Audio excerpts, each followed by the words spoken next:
close. I see the world, but it's through this window.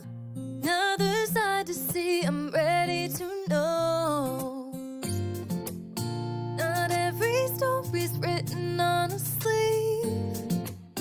Some stories take digging deep. Eyes wide open, words unspoken. Where are you going, darling? Where have you been? Stories to tell, emotions we felt, good and the bad in the hands we've been dealt. I wanna know why, I wanna know why you're the way you are.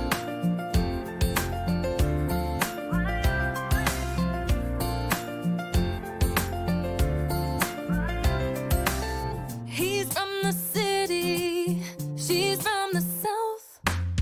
Two different chapters told miles out.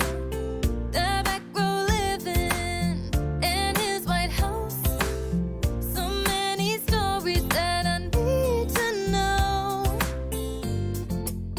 Not every story's written on a sleeve. Some stories take digging deep. Eyes wide open, words unspoken. Where are you going, darling? Where have you been? Stories to tell, emotions we felt, good and the bad in the hands we've been dealt. I wanna know why, I wanna know why you're the way you are.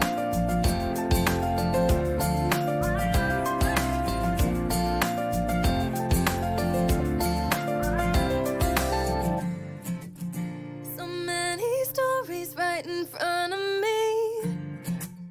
Some people climb to heights I've never seen. Too many falling down off their feet. These stories take digging deep. Eyes wide open, words unspoken. Where are you going, darling? Where have you been? Stories to tell, emotions we felt, good and the bad in the hands we've been dealt.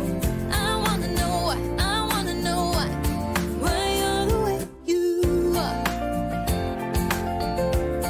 Why you're the way you are.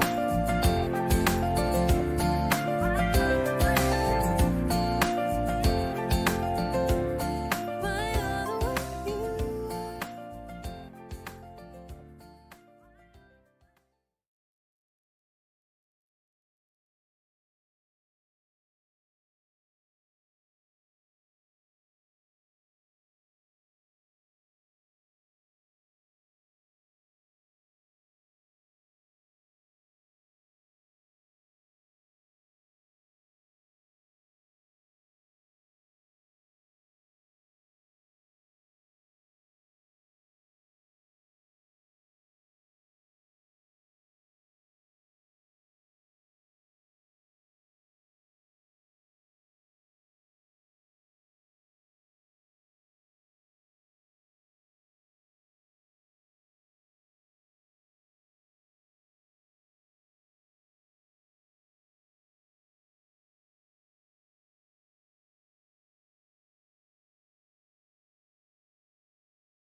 Hello, everyone, and welcome to a Silver Sunday. Today, we're going to be talking about color, and we're going to chit-chat.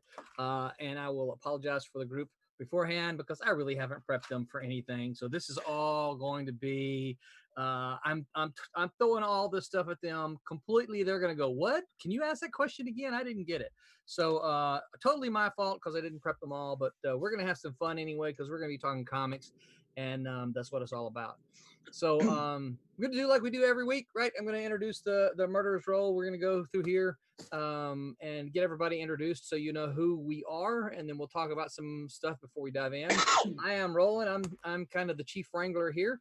I'm the writer of Cat and Mouse and also the writer of Trumps, which I will mention tonight because we have someone special with us tonight. And yeah, so that's what I do. First up on my murderer's row here is Becca Winslow. Oh, yay. Hi, I'm Becca Winslow. I am the colorist for Marauder and the inker for Rejects. And That's you're me. also the colorist for Fire Rush. Fire Rush. Oh my gosh, yeah. Oh. Yes, I'm the colorist for Fire Rush. Which we are in the middle of kickstarting, by the way. Yeah, we are. I should have went with that first. That's okay. But she's moved on from that. That was 10 minutes ago. She's on to something new right now. Hey, she's working. Listen, all creators should be that way, right? I'm working on the next thing already. Yeah. That's right. That means I need to speed up to get her issue 2. You actually really do. You and I are going to have some kind of talk here because I'm wondering. I keep thinking I'm going to see some Fire Rush pages, inked pages, come across my desk here. Okay, next up on my murderer's row is Peter Clinton. Peter, tell everyone who you are. Hi everybody. I'm Pete. I'm just the penciler on the up and coming working title Champion Miss Fury. I'm going to be drawing live tonight, so we're working on page 7 this evening. So Sweet. you can follow along, or you can completely ignore me. It's entirely up to you. And shoot, I had something life-shattering to say. To me? Yeah, I think so. Oh yeah, Lord. you said I'm just the penciler. I'm just a penciler. Yeah. So you know, I've been to conventions and been in comic books for many years. Rarely, I'm not going to say never because that word never is just it's almost, you can almost find it untrue sometimes. But I almost never ever hear a penciler say, "I'm just the penciler." I'm just a penciler. I'm just a penciler. I hear that. stars. That's right. I hear that from inkers. But they're just tracers, right? Wow. Oh, you said sorry. it, not me. It's a joke. It's a joke. You made Becca look at the camera. I know. I almost saw some flames come out of Becca's eyes there. I'll give you a brush pen and a piece of paper and be like, "Here you go, Roland. Make it happen." Oh no. I will confess I have tried to ink and tried seriously to ink. This is way. This is like 30 years ago. But I absolutely do know how tough it is. But you're all familiar with Chasing Amy, right? The movie Chasing Amy. Oh, yeah. Yes, the bane of our existence. Yes. Right. So yeah, of course, anytime we talk about inking, we kind of have to go to that reference. So thanks, Pete. And Pete comes to us from wee early morning hours across the pond there. Very dark London, yes. Which we appreciate you getting up early in the morning and joining us. I get work done at this time of the day. I've got distractions going on. So am I hearing you that we should stream more often at these hours? Ooh, I'm not sure. That's not exactly what you were saying, huh? No. All right, next up on my murderer's row here is John Martin. John, tell everybody who you are. All right, I'm the resident Viking. Be my beard, apparently.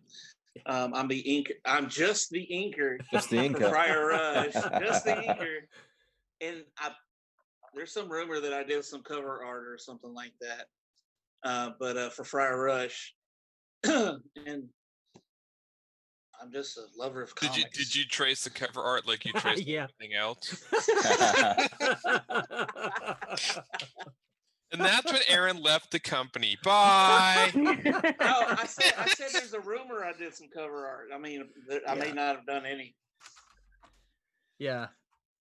Yeah, that one's turning into a pretty popular piece there, John. That's a good job. You never know. You never know what folks are going to like, and that's turning into a popular one. So, for those of you who aren't aware or know exactly what John's talking about, we'll highlight it here in a minute when we talk about the Kickstarter. But he's certainly talking about the serif cover, the variant cover for the Fire Rush Kickstarter we have going on. Which, by the way, if you didn't know, there's still time left, and if you haven't pledged, there's still time left to pledge. I think the reason why it's so, I guess since you said it's popular, is it's got to be because of Mickey's colors. He's the real pro behind that. Oh, he was just the colorist, though, right? Yeah. I don't know now. Just that the effect colors. behind the head is. I couldn't figure out how to do that if I tried. Oh man, me either. So John says he's he's the resident Viking, but I think that's in John's mind. He's the resident Viking. To the rest of us, he's the resident Hawkman. And when we say Hawkman, we mean Hawkman as in Hawkman from the classic 80s science fiction movie Flash Gordon. Flash Gordon. That's right. Brett, we should probably hang on to one of those pictures just because we need it frequently, right? Oven says, hello, Silverline family. Oven is a rockin' Silverline family member. We love Oven.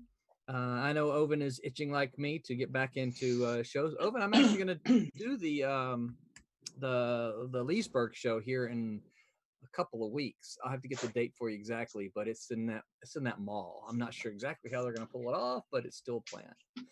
So next up on Murderers Row here, we've got Aaron Humphres. Aaron, tell everybody who you are. I am just the penciler on the Fire Rush series, which is kickstarting now. And I drew that, and then I also draw and create my own comic, Godlings, which you can find on Webtoons and other places on the internet. And if we can get to our stretch goal, right? Everyone who backs the Fire Rush and Bloodline Kickstarter at, I'd have to go back and look to be sure, at the $8 level and higher, gets Godlings 1 through 5. Yeah, you get PDF versions of my Godlings 1 through 5. Yes. So you get like a 5-issue, basically series in addition to a regular comic. That's like right. 2 comics. So what is that? 5, 6, 7 comics in total? Yeah. So it's a sweet. If I use sweet my stretch toes, goal. it's 7. Yeah. If you use your toes, it's 3,000 is the number. So dudes, I can't do math, but we're at 2633. So we're less than $400 away for that. So, and this is for everyone who, at all of the pledge tiers. So even for those of you who are pledging for the digital, you think, oh, I never get any of those stretch goals. Nope. You get this one. This is one of the ones you can get.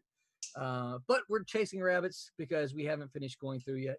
Excuse me. And we're off to, Kickstarter land when we still have one more to introduce. And that is, she's joining us for the very first time. We're so excited that Sid VenBlu is able to join us tonight. Sid, tell everybody who you are. Well, hello everybody. I'm not putting my camera because I have a problem with it. Like everything just technically is not working, but you can see my screen, I hope. Indeed, I am new in the stream, but I've been working with Ronald for a couple of months now as the colorist for Trumps, which is what you guys can see here right now. And I honestly don't really have much else to tell, but that's all I've been doing. Sid, are you in Chile at the moment? I left the States right on time, and as soon as I got here, I got the visas were gone and all that. So yes, I'm at home now, and it's not like I can get in or out or anything. I've been stuck in this house because, well, COVID, and that has given me a reason to be full on with this project right now. So it's a lot of how do you call it? A lot of hours, very concentrated hours I'm here of work. Oh, that's good. And yeah, that I don't know. I'm really bad at introductions. I just like working. So yeah. But thank you, Ronald, for the invitation here. It's nice to just hear other people talking about art. So that's nice. Yeah. Well, I realize that I am completely biased, and I am not ashamed to say so. That I think the Silverline family rocks, and so I think that you're going to fit right in. You're going to have a great time. We love comics, and that's really kind of what it's all about. Oven says, "I'm itching to see my favorite indie creators, and I can't wait for cons to come back." We couldn't agree more, Oven. Thomas Flormani says, "Good evening, gang. Long time no see." And then he also adds Sid. He said Sid is doing a great job on Trumps. Oh, And I agree with that thank as you very well, much. Tommy. So I think I'm that's fine. so we've already hinted at it a little bit, but Brett, would you go ahead and put up the Kickstarter so we can kind of run through that a little bit? We do still have the Kickstarter, and we've got 5 days left to go on this. It's going to end. Our Kickstarter is going to end at 6 p.m. Eastern time on Saturday. That's this coming Saturday, August 1st. So you've still got the rest of this week to go. We have made, so we're excited about that, but we've got some exciting stretch goals to get to. We're only about, it looks, I can't do math, so I'm just going to give you approximates. So don't come back and say, well, you said you were, $102 away. No, we're approximately, because I do words, not numbers. So we are approximately $150 away from our first stretch goal. The first stretch goal is $27.50, and that's going to be everyone at all pledge tiers gets a prose copy or gets a PDF of the original prose story, the short story.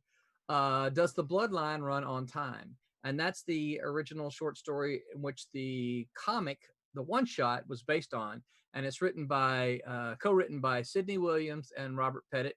It was originally printed in, I'm going to get this, I don't have a script to go off here, but it was originally printed in Under the Fang, a horror anthology that was edited by Robert McCammon.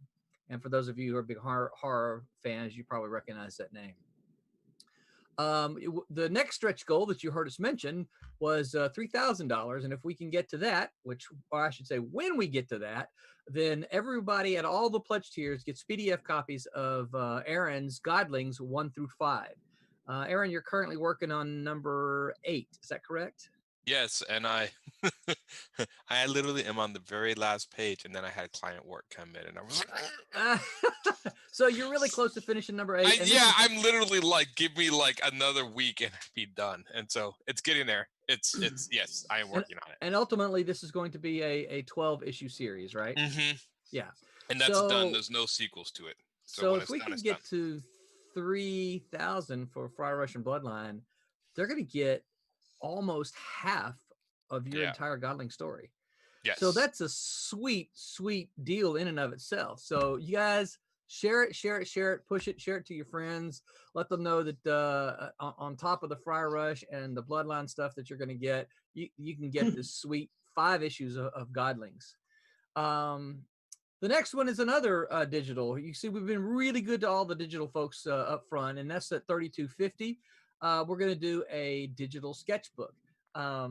We already have had Aaron and John and Becca, and who did the artwork for Friar Rush, and then Terry Pallett, who provided artwork for Bloodline. All have said that they're going to provide sketches and drawings for a digital sketchbook.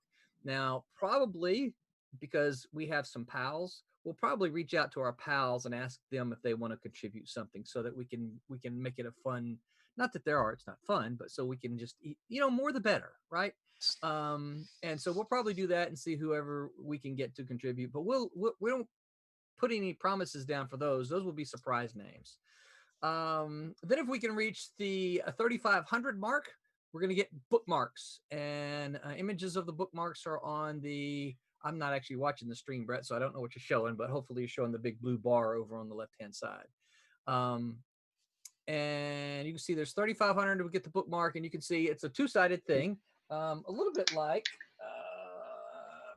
let's see, I think I have one here for, this one here is the Kalis bookmark, but it's got Kalis on both sides, but you can see it's just a 2-sided bookmark. And so what we'll do for this one is we'll have Friar Rush on one side, and we'll have Bloodline on the other side. Oh, I should have showed you the Divinity. I don't have it here with me. I should have showed you the Divinity and Twilight Grim, because that one's that way. We have Divinity on one side, Twilight Grim on the other. So they're sweet bookmarks, and because you are all comic book readers, you need bookmarks, because, you know, when you fall asleep reading the book, you need to put the bookmark in there, because we do not fold our comics over, right? We do not dog ear our comic pages. We don't do that, right? We put them in bags, and we put the bookmark in there so that we know where we're at. And then, of course, we've got some others that hopefully we'll get to. And of course, the last one we have listed up here is one we hit 4,000. We're going to get 2 prints, one for Bloodline and then one for Friar Rush, which has the John Martin piece that we talked about earlier. So y'all help us get to that. There's some sweet stuff. There's still a lot of original art left in this Kickstarter. Excuse me. And a lot of it, that is just thanks to the very gracious nature of all the artists involved. They're like, man, yeah, let's get this out here, and let's get people on board, because that's how much they believe in this project. So this is the opportunity for you to get some original art. And if you're like me, a lot of times you want original art, but you can't get it because you're like, oh, I don't have that kind of money. I'm a teacher and they don't pay us very much, and I can't afford that, although I'd really like it, right? This is your opportunity to get some art that is so affordable. So so take a peek through all that, all the pages or there's still a lot of pages left for both the Bloodline one shot and Friar Rush. So so look at that and see if there's something that you can get. And even if those are too much for you, you can always get the PDF version so that you can still get the books and still support us and helping us print these and get these out and get them in hands. So yeah, so that's the Kickstarter. And I forgot to mention, I always forget to do this, probably because he doesn't put his face on there, but the other person that's with us tonight that you won't ever hear him, but he'll sometimes agitate me in my ear where you can't hear me, is my son Brett, who is producing us kind of behind the scenes here. He puts off all the images and make sure that you get to see all the stuff that you need to see while we're talking. So Thank you, Brett. Say again. Thank you. Oh. For that one. Yes, we appreciate that very much, and of course that much. And of course, I show him my appreciation every day when I let him eat here. Oh, dang. Wow. Wow. Straight up full. So no. Yeah, the stream just happens to end. He's like, oops, sorry, Dad, I don't know what happened, right? Technical difficulties. Can I have a sandwich? That's right. Royal Airship says, hi, everyone. Looking forward to another great show. Wubba Fett says, hola, everyone. So, Hola. Yep. So Hola. y'all don't hesitate to ask some tough questions. So we're going to talk just a little bit. You know, the Wednesday crew talked about color, and they went over a lot of stuff about color. And I'll kind of toss this up in the air for you guys. But you know, comics, we're an independent publisher, right? Independent comics traditionally are in black and white. Now, I don't know how you guys are a little bit younger, so you may not know you may not be quietly tuned to some of this. But at one point in time, I know when I first started doing a lot of conventions early, we did black and white simply because it was cost effective, right? You could not afford to print comics in color back in the 80s because it more than doubled your cost, right? You had to print. Then you had to print the 4 plates, right? Comics were printed in 4 color. So you literally had to spend $100 per plate. You had to get a black plate, a cyan plate, a magenta plate, a yellow plate. Just $400 just to get the plates. And then you had to pay all the extra for the color for printing. So black and white comics, and including, you know, one of the most famous ones at the time is the Teenage Mutant Ninja Turtles, right? These were all in black and white. And they were in black and white because they were affordable to do. You could do a black and white comic. Now, also back then, you couldn't just go print 10 books or 100 books. You had to printers had minimum print runs. Yeah. And when Silverline was a publisher in the late 90s, our minimum print run was 3,000 copies. So we could solicit through Diamond and get orders for anywhere from 800 to about 1,500 copies. I think that was kind of our window of numbers in the late 90s. That still left us with 1,500 books, right? So I had 1,500 books of multiple issues sitting in my garage. And it's just, you don't have to do that now. Print on demand, digital printing. We use Kablam. We're very happy with. We can go and print specifically to order. So let me go back and look at the Kickstarter here. So right now we have 61 backers, and if we print, we can literally go and print 61 books and get it just to the backers if that's what we chose to do.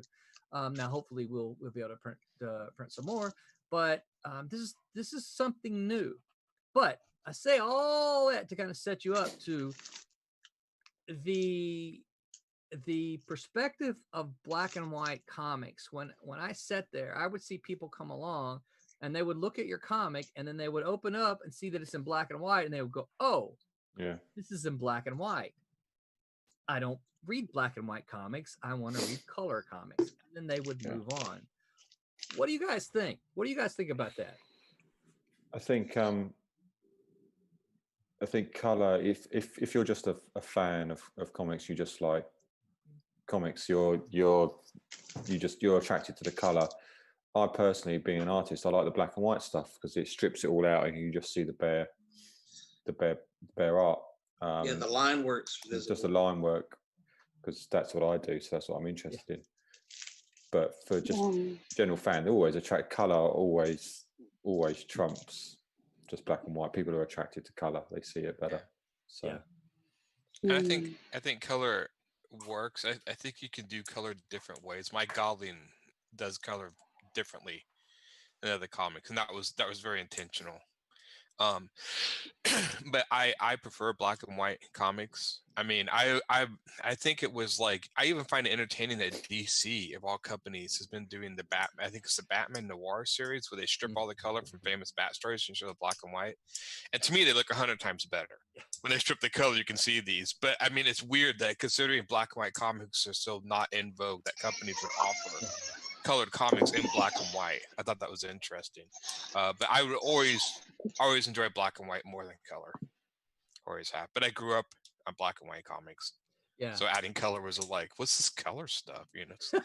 Yeah. Well, I know DC's done a lot to show more of the process on stuff too, because I got a book, old Batman book, up in there that's got the pencils, the inks, and the final in it also. So there's been a lot more within the last 20 years actually showing fans, the process. So I've actually seen where a bunch of there's actually a group of fans who are actually like, they love seeing the line work without the color. Yeah, but especially for an artist, it's so much more informative to see the art without the color, and I don't know, it's more informative as for an artist and stuff to strip that away, especially when color, and maybe this is jumping again in a conversation that have gotten so advanced that the color almost outshines the line art. Like it's kind of like they should work together, not like, well, we need to do the color so amazing that the line art's not even there. Yeah, I don't know. That's just my opinion. Well, yeah, and I'm not a big fan of the trend of kind of doing away with the inks. They just go straight from the pencil and then go straight to the color and kind of give you that painted look. I'm not a fan of that because in my mind, that's not a comic book. Yes, I get the arguments that, why are you making the definition of what a comic book is? But I want to see the line art like you guys, right? I like to see the line art. And when you do away with that, in my mind, it ceases to kind of become a comic book and it's something else, more of an illustrated book, I guess. I don't know. I think that's the thing. I think comic book, strangely enough, is one of the last vestiges of good line art. Like so much like animation, kids books for a lot of kids books, and illustration take away line and just do painted or shapes and stuff. Comic books is the only real place that line art still thrives. It's like that's actually like it's an inherent trait of the medium. Like line art is connected with comic books and stuff. And since I'm a line artist, that's what I gravitate to. Yeah. Yeah. I will actually go as far to say, like, if you've actually seen the pencils and the inks, I know it's not a Silverline book, but let's be honest, it's one of the better books that have been printed within the last 5 years. That the Immortal Hulk series. Joe Bennett's pencils are absolutely astonishing, and the inker, I can't remember his name right now. He's just a the inker. whiz. It's just the inker. He's just the inker. I think it's Jose or something like. I can't remember. It's 3 names, but it's just awe-inspiring. And the color takes away from it. Yeah. Even though Paul Mounts is an awesome colorist.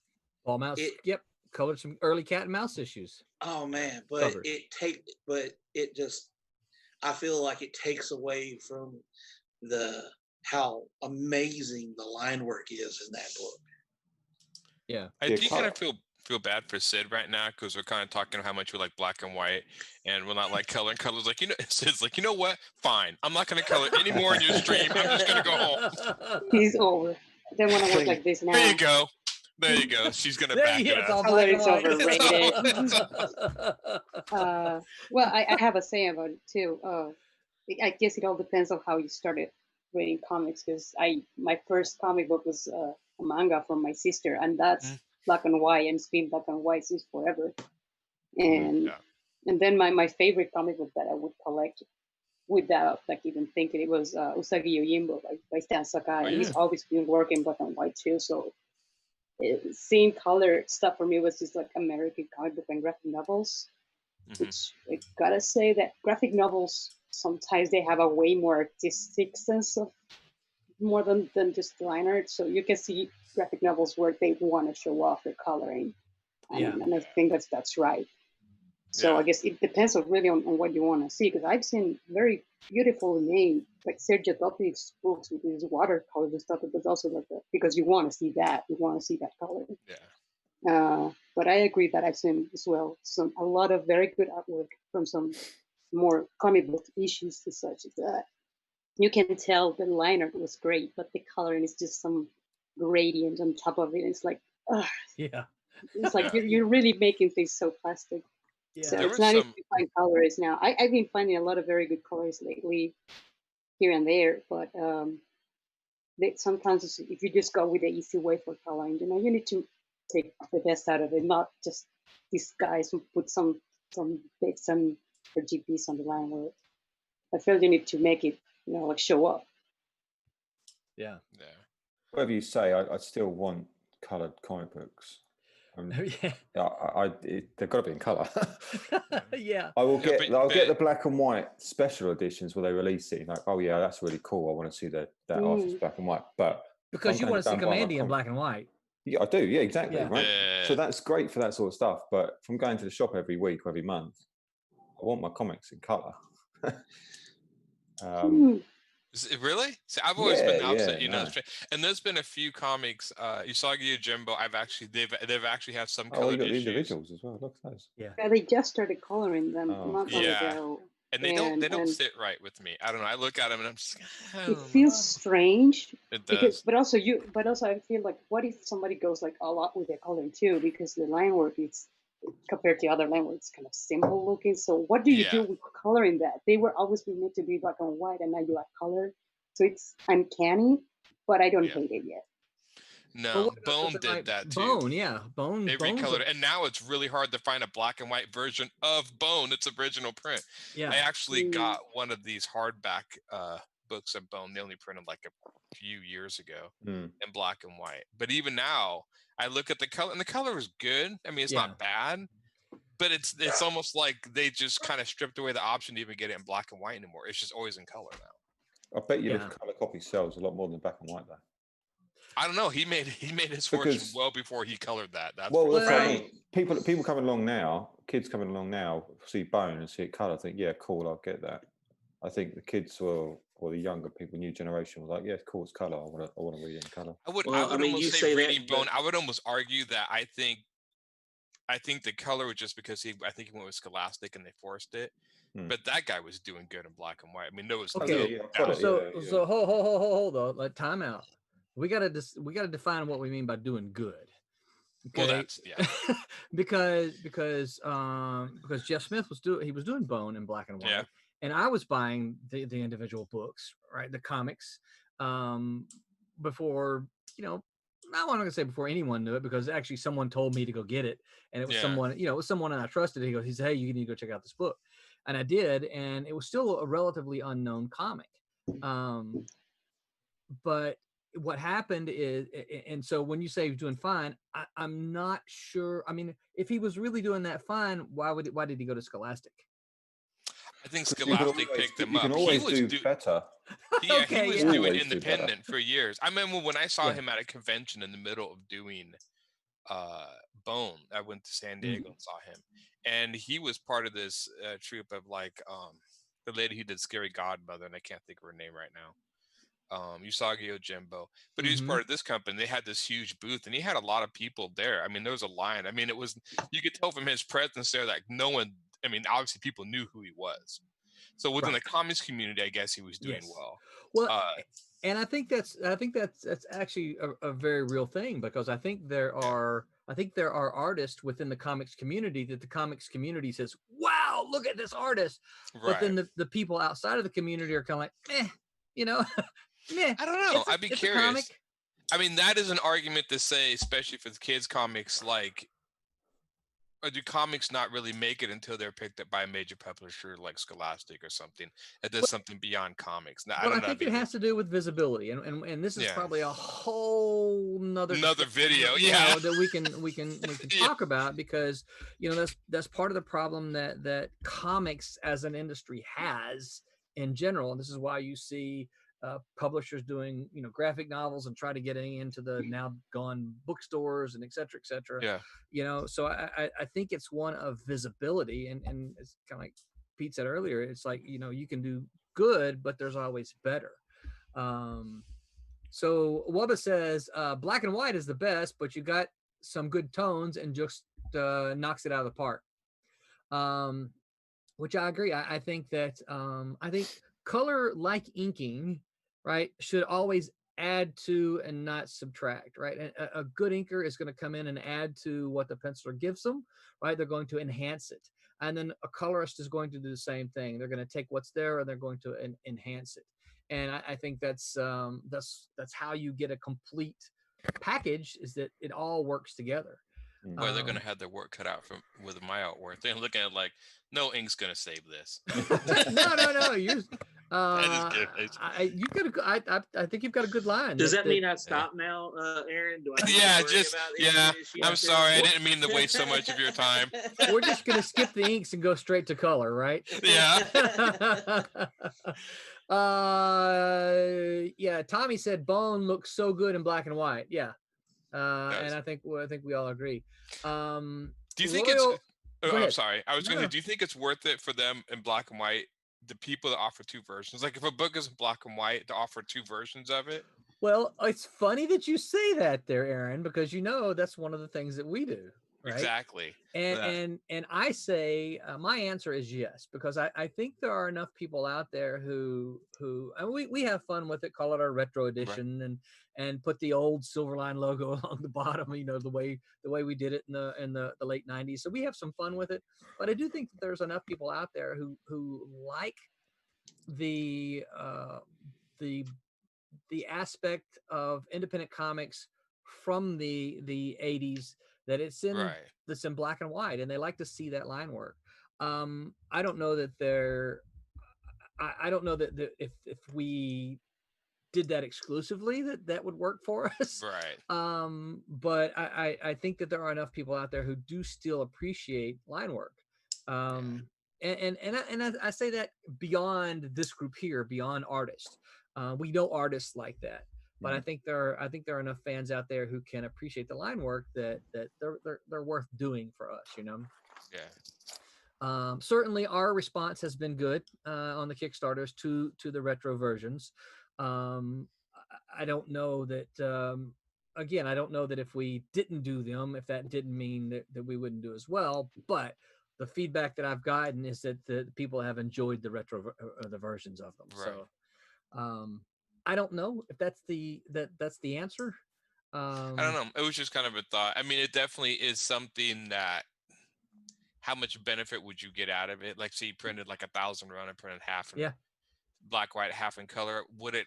I don't know if it'd be that much of a benefit to get out of it. I could see printing like 10 in black and white and the rest in color, and making maybe the black and whites like Chase. I don't know. Yeah. I'm just throwing ideas. Well, and again, part of the advantage we have today is that because of digital printing, we don't have to worry about these 3,000 print runs. Right. You know, and again, it's hard for people doing comics today. It's hard for them to imagine that when we did a book, we literally had to plan to print 3,000 copies. Yeah. It didn't matter how many you sold up front or even how many you thought you could sell. We had to print 3,000 copies. That was the minimum.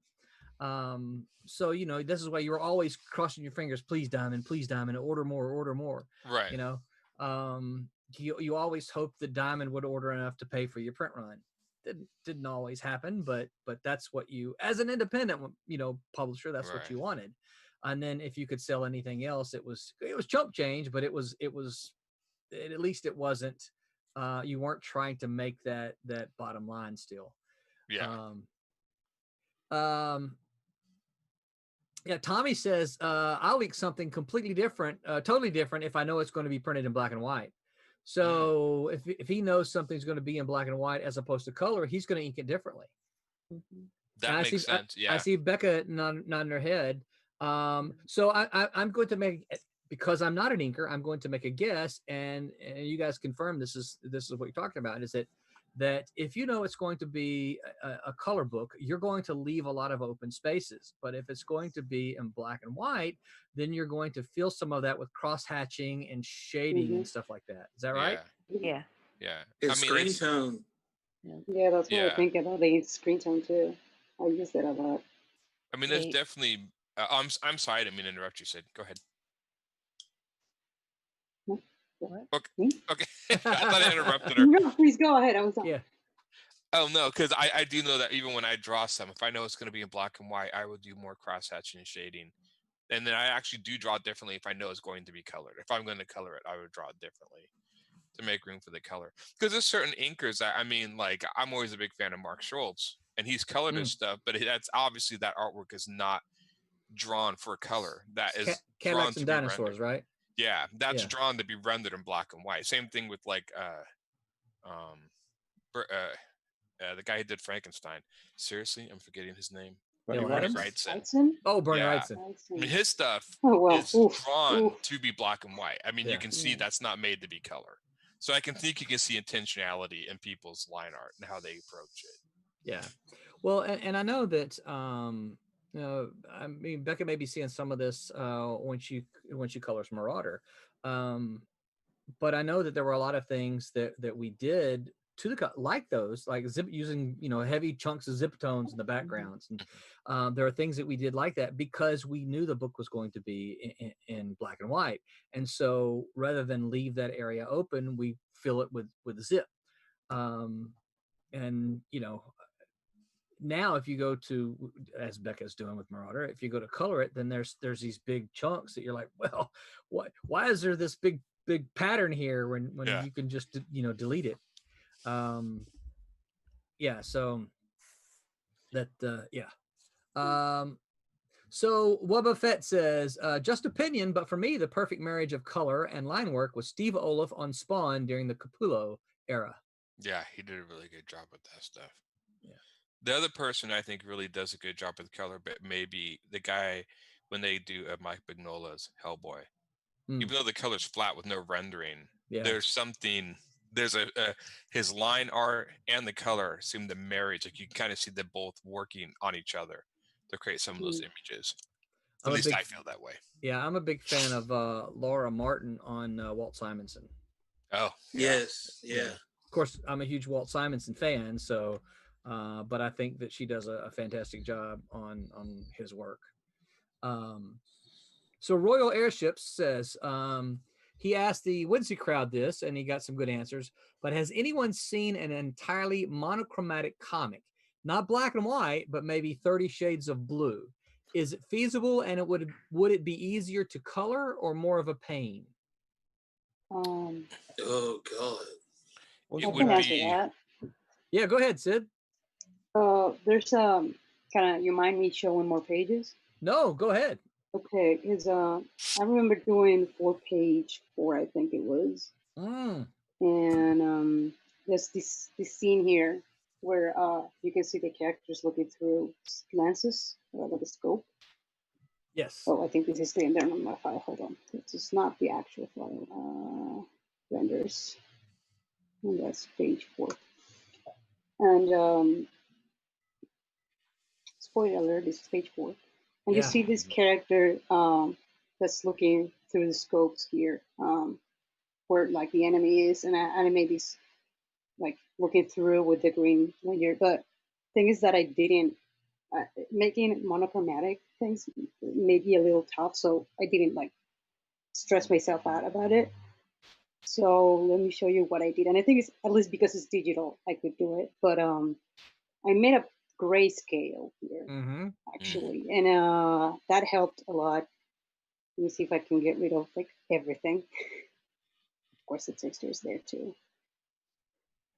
So that's what I did. Digitally, I think it's possible because monochromatic or just with one color, you get to check on better on what's farther away and what's close by. Right. So See, that would look great in black and white there, wouldn't it? Yeah. I hope so. I don't know. But once I have that settled down, I did this trick here. Let me see if I can find like this layers everywhere. You do have layers like crazy. I know, right? That's another. I'm Here gonna it write is. that down. That's another topic. Color Layers. balance. Color balance. So that's what gives the monochromatic thing. And later on, I just have to keep adding on top and top. But what I want to say, I think it's an option. I think it's an attractive option. If you allow me to give some advertising to a friend of mine, Sure. because he's working on his webtoon, and everything he does is on grayscale, and then he puts this layer of color balance on top, and that's when he adds environment to it. It's a beautiful comic book, by the way, he's working on. He just started publishing it, but he's been working on it for like 7 years. Wow. And you can see all the pages very clearly. All the shapes are the levels, foreground and background, and it's only because he has this tiny hint of single color on these grayscales, and you get the final result. And it's a beautiful work. And again, it's monochromatic. Mm. Sometimes he goes like, okay, these pages are gonna be more tense, and he adds a colder tone on top of this grayscale or not, and it reaches this very nice, simple touch that makes it very attractive to the eye. It's not solely monochromatic, but Jeff Loeb and Tim Cell's Spider-Man Blue. Mm. Yeah. Overwhelmingly blue, but it's not just blue. But Right. that's beautifully done. So There's Yeah. I don't know if this one was monochromatic. I feel it was. It's been a few while, but there's a comic book version of Nazca Valley of the Wind, which I'm sure was a manga before the movie. And I found these ones that were sepia tone. And so it was like monochromatic and sepia. But I don't know if it was originally published in a sepia tone format, but I remember them. It really kind of added something to it. I never did pick up the books, which I kick myself for now. But it was different, and I personally thought with the sepia tone, the monochromatic, it was much more attractive to me because it was something it added to the because it made the pages look like an old page from like an old book you would find or something, and I think that was the idea. And it's like, oh, that's really cool. So Yeah. I've seen spot color, right? I've seen a lot of independent books, a lot of black and white books that have spot color. But I can't think of any. And part of the problem too may come Royal Airships is well, I guess it would be just printing one color. In with today's technology, except using it for effect, I don't know why you would do that. yeah, I can't see any reason at all. sorry, I'm trying to type at the same time. I can't see any reason at all today to do that, because it's kind of like, well, you can get color just as well as you can get the black and white. So why would you do it now? You know, pre-digital printing, pre all of that kind of stuff, it made sense because you would have to pay if you did one color, even if you did it monochromatic, you would have to pay for the black and then the one color, blue, I think was your example. You would have to pay for the 2 plates and then the 2 inks. And so you would very much save money back then. But today it's not really that big a deal. So I can't see doing a monochromatic book today as except for effect, right? Effect, or if it's part of the storytelling. Right, which I think, like the binoculars that Sid was showing earlier, I think that's a great effect, and you know, it works, but it's not the whole page, right? It's just that effect, and I think that really, yeah. So yeah, I mean, they did. You can use monochromatic. I mean, they did. Well, it wasn't monochromatic, but they did in the Matrix movies, split the 3 worlds in the colors. The Matrix was overly green. The real world was overly blue. This was all intentional. And then I think the robot world was like a warm. I can't remember, but there was a third one, and they did it. Yeah, like so the real world. Yeah, you can do color effects for storytelling purposes, and that's why I can see that's for you. I can see that's why they would do that. Yeah, yeah, and I think that works, right? Eric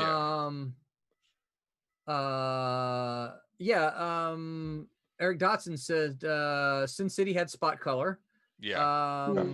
Yep. He said Eric said he forgot to say hello, Silverline. So Eric Dotson says hello, Silverline. Hello.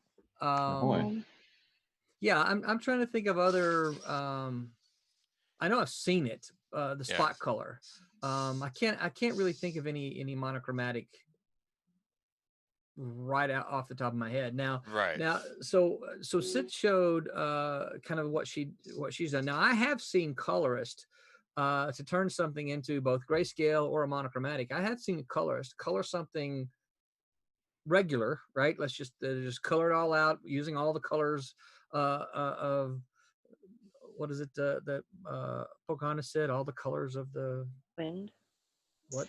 All the colors of the wind. Thank you. Yeah, very good. All the colors of the wind, right? So using all the colors of the wind, and then go in and just apply filters. Just say, you know, just make this black and white, or grayscale, I should say, not black and white. Make this grayscale, or you know, go in and make this a monochromatic feature. But then that way they still have the full color if they need it. But then it can also be the monochromatic.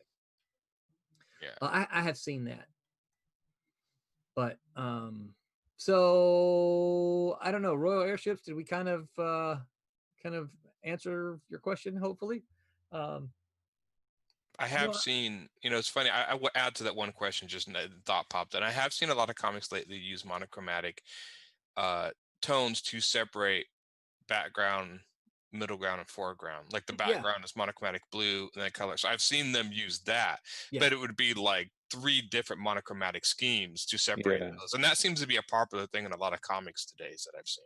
Well, that's what I was just thinking. If everything was the same color, you would struggle to separate background, foreground, everything. Yeah, one character from another character. You'd have to do. That's why you have different values, and that's why you should start. That way, you'd almost have to ink it to be in black and white, and the color would be an After Effect.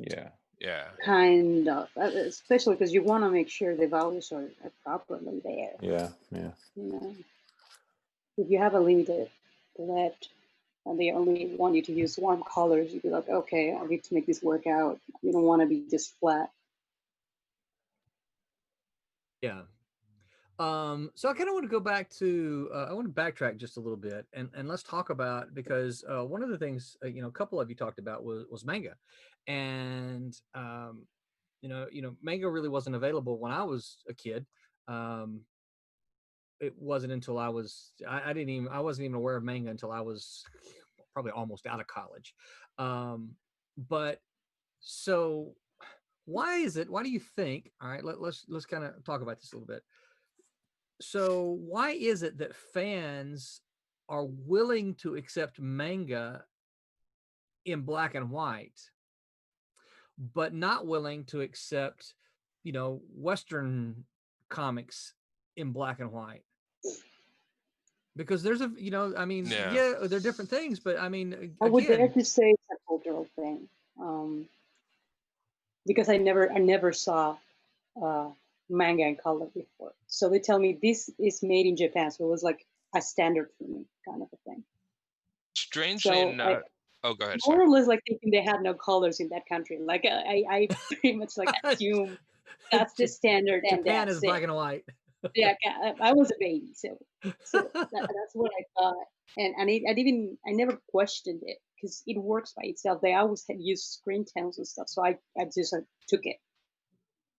And now when you see colors, they almost show it. I remember, I'm currently reading one manga, which is really good, and they tell you like the next volume, the next chapter is going to have the first 2 pages full color, Mm. and people goes crazy. Yeah. So they even use it as a marketing thing. Huh. Yeah. That's strangely enough, and when they first introduced manga to America, they did do color. Like when Akira was one of the first comics to come over, and Akira is also the first digitally colored comic, if my memory serves me. And I think that was through Epic that did that. So when they brought manga over, they did color. The Western market likes color. Yeah. So we're going to do that. And then the only thing I can think of is either you had people who are purists and say, well, why would you do it if it's not color in Japan? Why would you bring it in color here? Or they just realize, we're putting a lot of effort and people are going to buy it whether it's in black and white or color. Like if it's selling good in Japan in black and white, then it's going to sell good here in Japan. I don't know why they switched, but I did know they attempted it in color first, and then they immediately, I think Dark Horse might have been the first one to start just publishing them in black and white when they started bringing over a lot of manga. Because I remember Dark Horse, at least around here, was one of the big companies that brought over oh God, I can't remember. It's been years. But they did it's like Princess something, and they would do black and white versions. Interesting. Yeah. Would it be because it's like untouched? Like this is how people read it there, and you fan want to be like them because you read it like how they read it. I think that's what it was, and I think I got it like when I saw, because one of the first comics I started collecting was Appleseed by Shear, the guy who did Ghost in the Shell, and that was a black and white, and that again was by Dark Horse, and they put him over, but it was really strange. Is they would have American artists do the covers. Arthur Adams did 5 of the covers of the book, which I love Arthur Adams, but he didn't really fit Appleseed, but. Again, it was in black and white. I never really questioned it, but then again, I was reading Ninja Turtles, and maybe that's the thing. Maybe it made manga in black and white more acceptable because the Ninja Turtles are more acceptable. The Ninja Turtles really made black and white comic books like a trend and acceptable. And since manga was already in black and white, they could just we don't need the color. We'll just put it in black and white and take advantage of this trend, and then it just stuck. Yeah. Now maybe I'm just conjecturing here, but it is curious to know that they did start out in color and then switch to black and white later and not put the effort in. No idea that happened there. No, I didn't realize that about the manga here either. I know that when I first started being kind of made aware of them, they had the first you could pick up one of the they're smaller. You could pick one of them up, and the first 3, 4, 5, 6 pages were in color. Right. And then the rest of the entire book was in black and white. And of course I look at it and think, man, what a printing nightmare that has been to try to get the the first few pages in color and then the rest of it in black and white. But I can see because done well, which I think a lot of it was, you don't even notice the shift. You get engrossed into the story, and then you don't even really notice the shift as you read. Well, the other thing too is I know in Japan that manga is considered a disposable, in that when they pick up because they sell in big phone book anthologies, so the black and white is obviously much cheaper. But when people are done reading them, they just toss them like a newspaper. They don't have the collectability like American comics have. Yeah. Like they buy it waiting for the bus, and when they're done with it, the trip, they just trash it. And that's the way American comics used to be. Yeah. They were very much disposable. That's why we lost so many of the famous, like, Superman 1 or whatever, because everyone would toss them and they didn't survive that. A lot of parents destroyed a lot of rare comics not knowing what they were doing. Yeah. Well, it's just because they were like dime novels, they were Exactly. Pretty drawings. Yeah. Discusses violence. I'm gonna erase it. Yeah, there was a lot of that in the 1950s. Yeah. Well,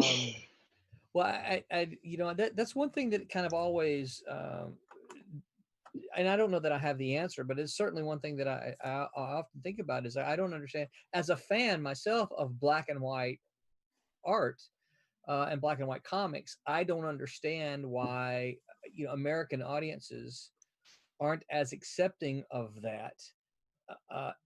But yet at the same time, they'll go pick up a manga which is in black and white, and I'm like, I don't get it. I don't understand. Why will you read this book in black and white but not this one? Maybe they think it's just an aspect of the manga medium. In other words, manga is Maybe supposed to be in black fan and has white. no color. Yeah, maybe they just think like that's supposed to be what mangas look like, and American comics are supposed to be in color. Because strangely enough, since we started printing comics in color, you kind of added that precedent. That's what people expect. When people first pick up manga and start printing in black and white, it's like, well, they're not going to print color. So if I'm going to like it, I'm going to like it as it is. That's not manga. Yeah, that's not manga. I think it goes that simple. Yeah. And even though if you watch, if you see, because I see people coloring manga, and at some point it gets very tiring, kind of tiresome. It's like, no, get rid of it. Bring on my screen times. I need a break. Yeah. I can't tell why. Yeah, we got we got Becca up there now. What we try to do, Sid, I'm sorry, I should have said something to you. We try to kind of pop around to all of you who are streaming, and let as we stream, let people get a different view of the different things that are being worked on and done. So yeah, we're watching Becca now color. That's Marauder, right, Becca? Yeah. See, I got distracted. I had another question I was going to ask about color. What was I going to ask? It's funny now to think about it. Wasn't color even maybe supposed to be like manga, like the first few pages of color? Remember when you read the Sunday like humor strips? They were on black and white, and then Sunday was the big full color. It was like it was a special event that they would make these full color. So I was thinking, like, even back then, color was kind of a unique thing in some comic mediums in the West, but not a lot. Yeah. Okay, so I know what I was going to say. So I think that, let me toss this out and see what you guys think. I think part of what happens for independent comics is that and you guys talking about manga kind of made me think of this, right? Manga's in black and white, so we expect it to be in black and white, right? Yeah. So Marvel and DC have dominated the market for years, right? Marvel and DC are in color. And this is what people expect. They expect that if you're going to be, quote unquote, a Western comic, an American comic, it's going to be in color. And so when you do your thing in black and white, it's like, oh, you're not like what we expect. You think that has anything to do with it? I think so. Strangely enough, I almost wonder. It's because you're saying almost more of a Western take. If somebody did if an American drew a manga comic in black and white, they'd have no problem accepting it. Like, do you think it actually has to do with the art style a little bit? Like, since you're drawing in a Western art style, I don't know. What do you guys think? Yeah. John, you have thoughts on that? I think some of it has to do with the style, and some of it just has to do with the beginnings of when this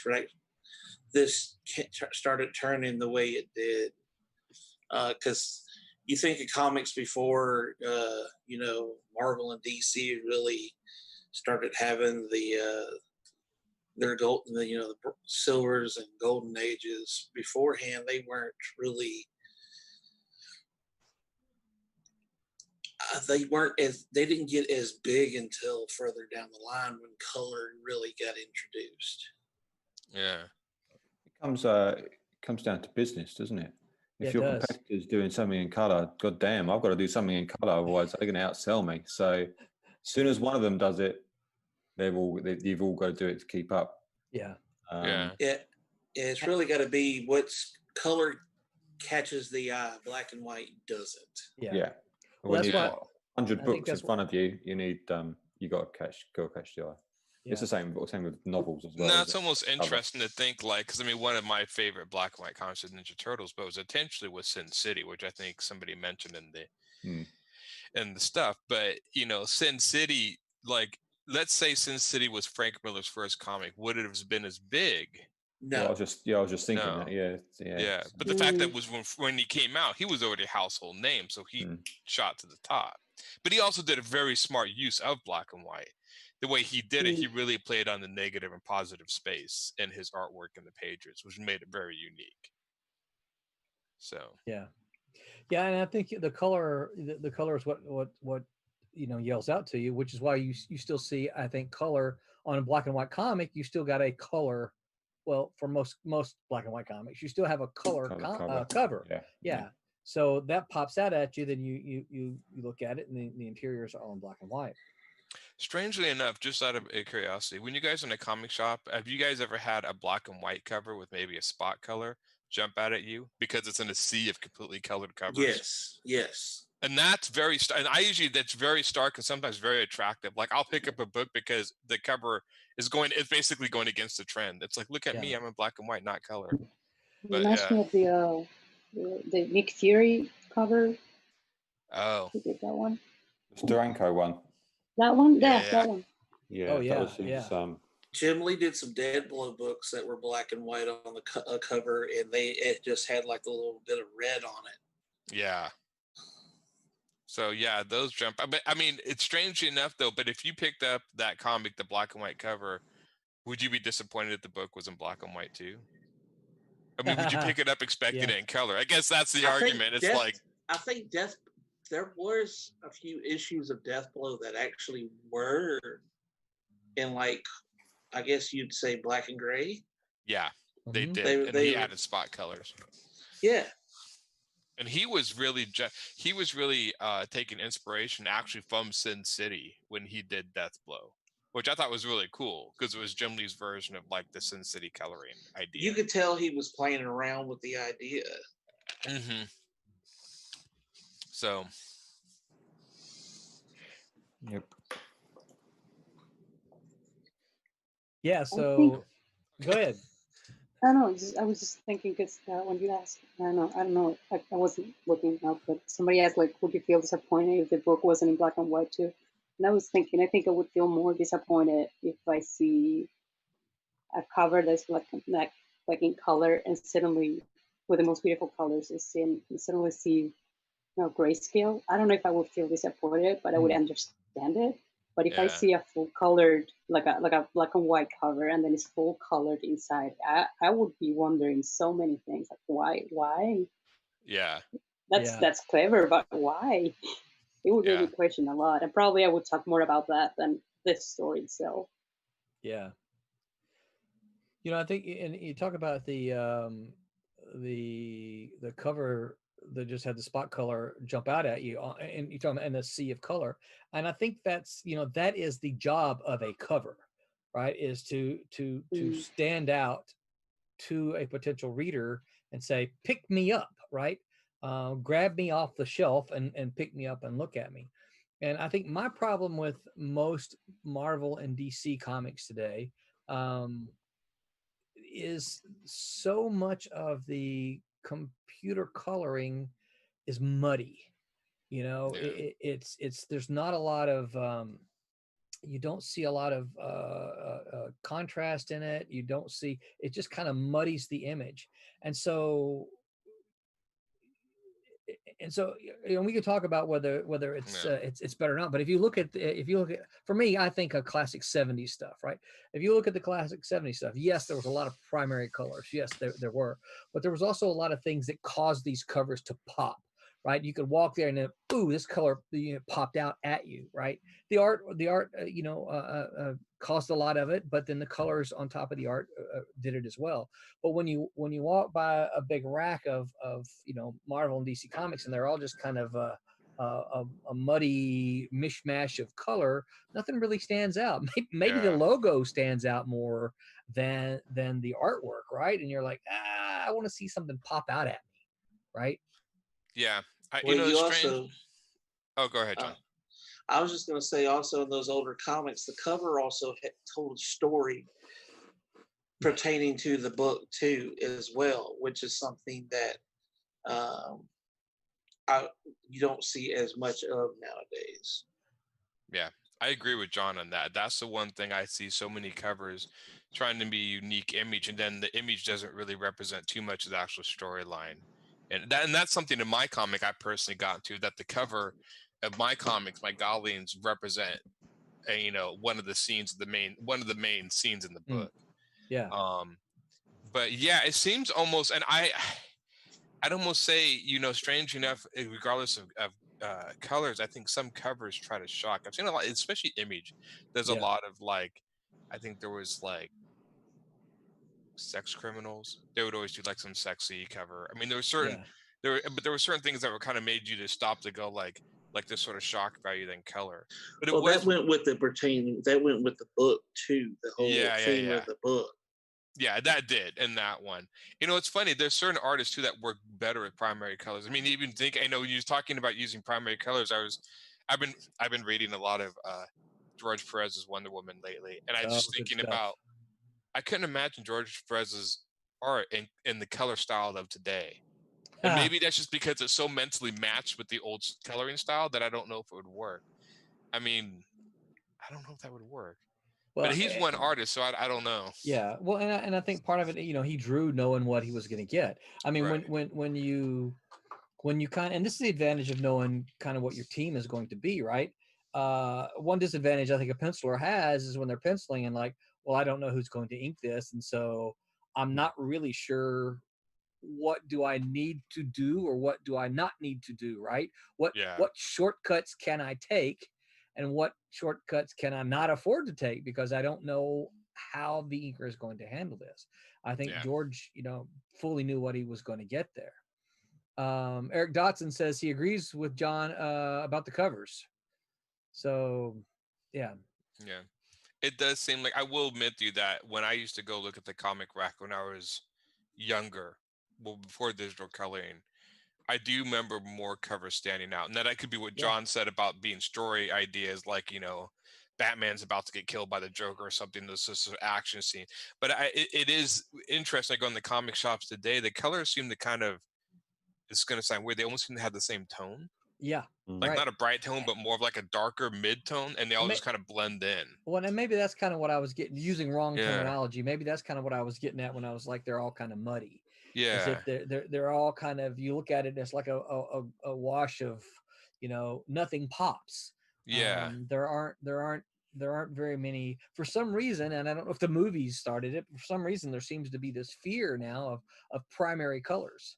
They don't want Superman's red and blue to be red and blue anymore. Yeah, and I can see that. Well, I know with movies, a lot of times, a lot of directors have talked about primary colors like bright reds and blues don't work on movies. They're just too common. But in comic books, that's kind of the name of the game. So that's a good point. I wonder if movies have. Well, we got to show what they see on the screen, so we kind of mute the colors a little bit. See, I would primary colors worked in the original Superman. And I just rewatched the Homecoming Spider-Man movie with the family, and there are scenes in there when he uses the red and blue costume. Looks great. But that's strangely enough the exception instead of the norm. Yeah, well, that's what they say. Which it shouldn't be, but it is. Yeah. Yeah. Yeah, I don't know, but again, we're comics and not films, so we shouldn't be afraid of it. Wubba Fett says, check out Crimson Plague by George Perez. It's amazing stuff with modern color. So, I don't think I've read that one. I've seen a lot of his stuff, but yeah. George did a cover for a friend of mine, his independent book called Shanghai. But you met him, John. Jeff Whiting. Jeff, yeah. Yeah, he did. George did a cover for Shanghai for Jeff. Really? So, yeah, very, very cool. I think George penciled it, and then Jeff inked it. Well, I think How the from heck what do I you manage remember to get now, that? George is incredibly fast too. So He when I've is. seen, so it's just kind of like I can knock that out in an hour or so, no biggie. Especially if it's Yeah. like just like a character or something. Yeah. So I think that just he's more apt to do that because of the speed with which he can do it. So I'm going to shift gears a little bit because we're talking, and we may come back to color if you guys think of something, but because of some of what you mentioned about covers, let me toss this out at you. So if you notice, and since we're talking colors and covers and color and that kind of thing, things that pop out at you, if you look at the older comics, you're going to find blurbs and dialogue and things like that on the cover. We almost don't see any of that at all on covers today. No. What do you think? You Good know, it's idea, funny. bad idea, yes, no, don't do it. Yes. First, I prefer the old Silver Age covers. Okay. I think they're like piece of art you put on the wall. Yeah, don't I quite- agree. Don't quite feel the same about modern day covers are wonderful, but I don't know. There's a little character they have, and I think maybe it is the speech balloons and all the graphics and the color. Actually, the color is I don't know. It's simpler. So my question then, Pete, let me maybe take this a step further then. Once we're done with Champ Fury #1 and we get our cover, what do you think putting the dialogue balloon or a blurb or something like that on that cover? I don't know. Yeah, I've got no problem doing that. I don't know how people feel about that nowadays. I don't know if people will be like, "Oh no, that's not." I think that's it would not- fit that one because it's retro, because it's more of an Yeah. older series if you're going for a retro. But I mean, I don't know. It's brand new stuff. What are you talking about? Yeah. Pete's drawing it right now. Hang on. Since, Yeah. and since City did this, he actually did blurbs on it on the cover. So I'm trying to think of any other modern ones that do that. I've forgotten my bag at the moment. Tommy's Flormonte says, I like a funny one-liner on the cover. He says, I tend to do that from time to time on his work. But I picked this up at the store the other day, right? So I treat myself every now and then. I don't know if you can see it. So. Oh, dude, I love that. Oh my goodness, yeah. It's a beautiful cover, but it's got the. It's like 93, 92, 94, something like that, right? 84, yeah. 84, okay. But it's got the speech balloons and it's got the my hand. Where's my hand? That one on the blurb, Yeah, so it's got all that stuff, which I think is really cool. And I love all that stuff on the older covers. I don't know how I would feel about it on a. I guess modern day covers have the same thing. They're just done differently. You know, strangely, a weird thought. I wonder, and this is going to be kind of a weird thought maybe in my head. Do you think the idea of taking away the speech balloons on the covers had to do with the advent of popularity in graphic novels? Because graphic novels are supposed to be in bookstores and look like book covers. Book covers don't do that. And so they started to design their covers to more look like book covers, sans getting rid of the speech balloons. And I don't know, but I mean, I starting to think graphic novels became popular. Yeah, how would you feel about when they started to vanish? How would you feel about a speech balloon on a cover like that, though? Well, see, like on over the highway to hell. Yeah. See, that would you count that as a speech balloon, though? No, not that. But if you had a speech balloon coming off Wonder Woman down here, or I think it depended on from my perspective. I think it would depend on what it said. Yeah. You know? And I think that's why to use them today you have to be very, very careful. Wubba says, I love the She-Hulk burn covers. Yeah, he had a lot of blurbs on. He goes, would like to do something like that. He would like to do something like that, but not sure they fly nowadays. And that's something that I frequently. I think it would actually. I think they would because you've still got that crowd that's still attached to the 80s and 90s comics. You pop something like that out, they'll be like, "Oh, we haven't seen something like that in a while." So here's a question for you then, because we're the Silverline crew here.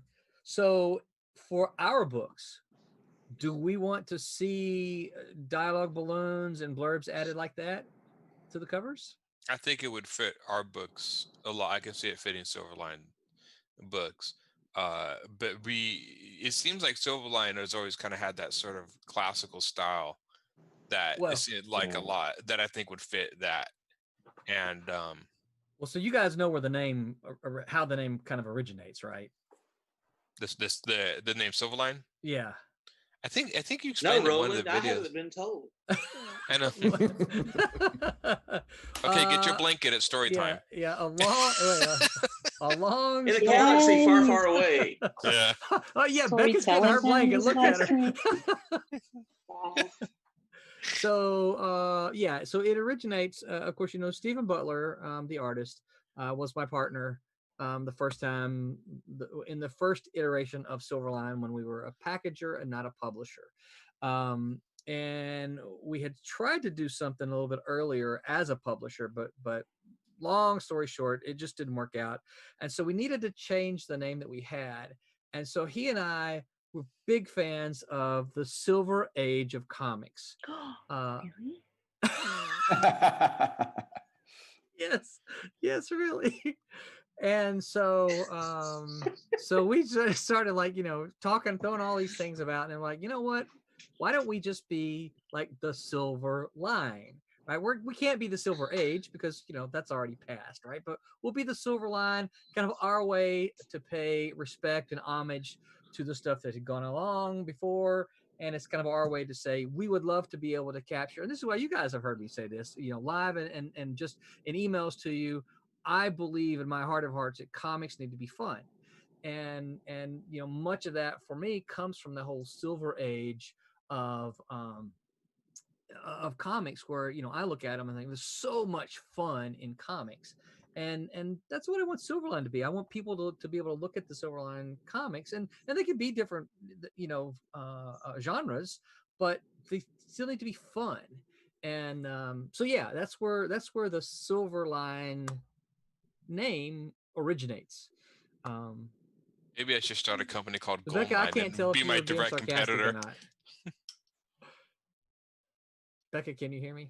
What? Yeah. I can't tell if you were being sarcastic or not. Oh no, I was a little bit sorry. Yeah. Okay, all right. I was just joking. Her face was like, also. She I said, know. I was like, "Really?" okay, wait a minute. know. That strikes me as a little bit sarcastic, but it's Becca we're talking about. So Yeah. Yeah. Yeah. It's my little jerseyness coming out, my sarcasm. Oh, that's all good. I wasn't gonna say it, but I was thinking that. Yeah.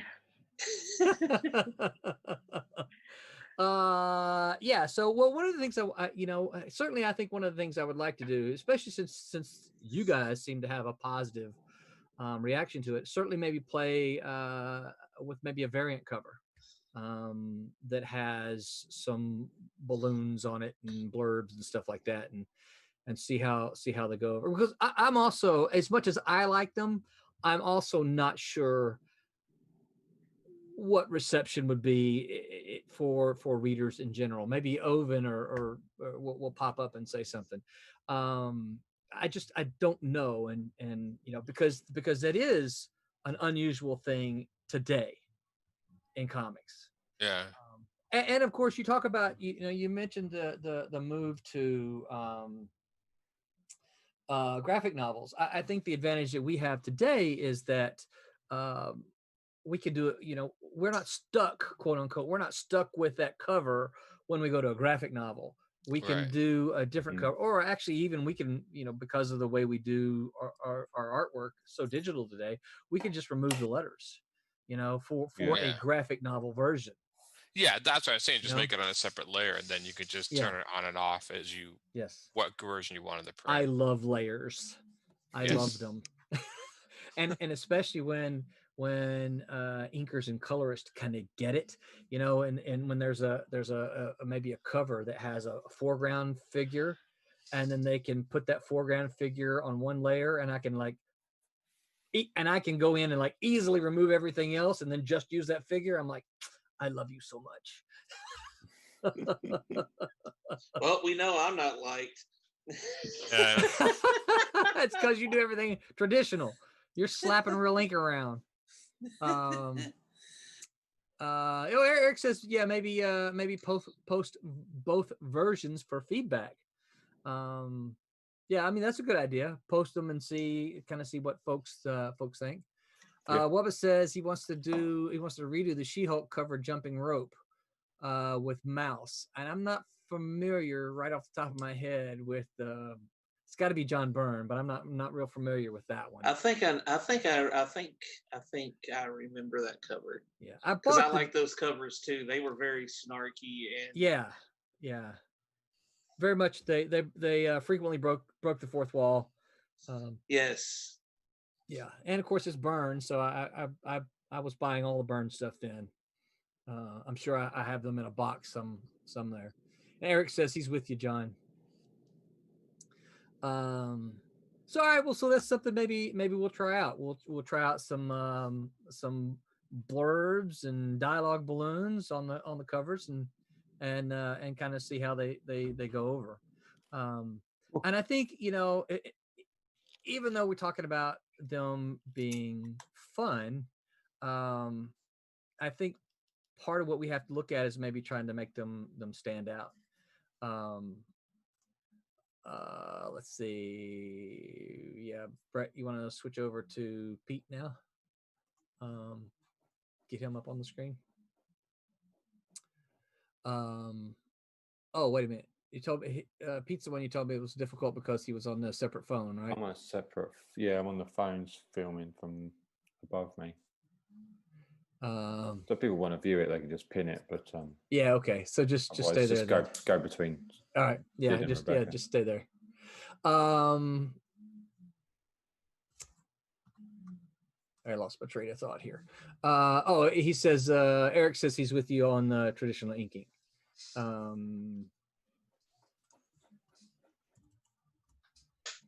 not fun unless you're getting messy.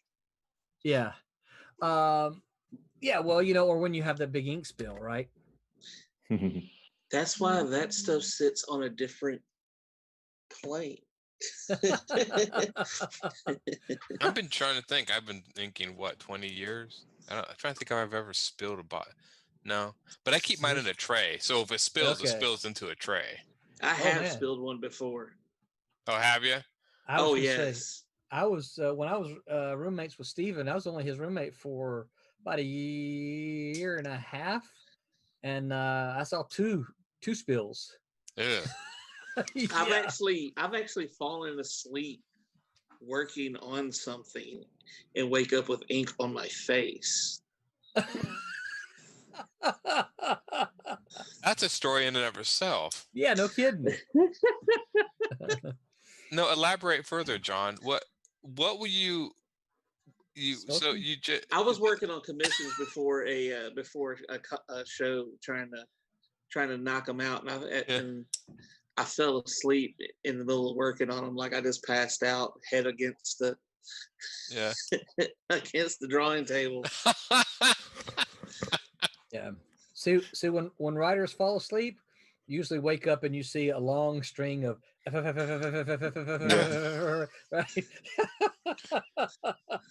Yeah. Wubba says, "Who needs ink when you've got a kid with Kool-Aid?" Yeah. So I've heard horror stories of cats walking through ink and then walking across the page before. Oh my goodness, that would be interesting. I have seen artists spill at a convention and then turn the blob into something. Yeah, you got to adapt. And I say usually all my examples I can think of are Steven. So that's when Jim Lee just takes the tissue out and it's like, okay, that right there is gonna look like a cloud. Yeah. Well, when you watch Jim Lee ink, he actually will slap that ink down in big and then he'll pour it right on it. He's like, and then push it around. I don't guess I've ever seen Jim Lee. Though it feels even worse when the accident is not an accidental spill. It's you cause it, and that happened to me also in that convention. And I finished that very complex inking of a character, and she wanted it in watercolors, and I had my watercolor kit over there, and it was great. And I finished the inking. As soon as I put the watercolor on the ink, had no idea the ink was not waterproof and everything was smeared together. And I just lost a drawing. I'm like, I feel so dumb. So that hurt even more than the spill, because it was like I could have avoided this and I didn't.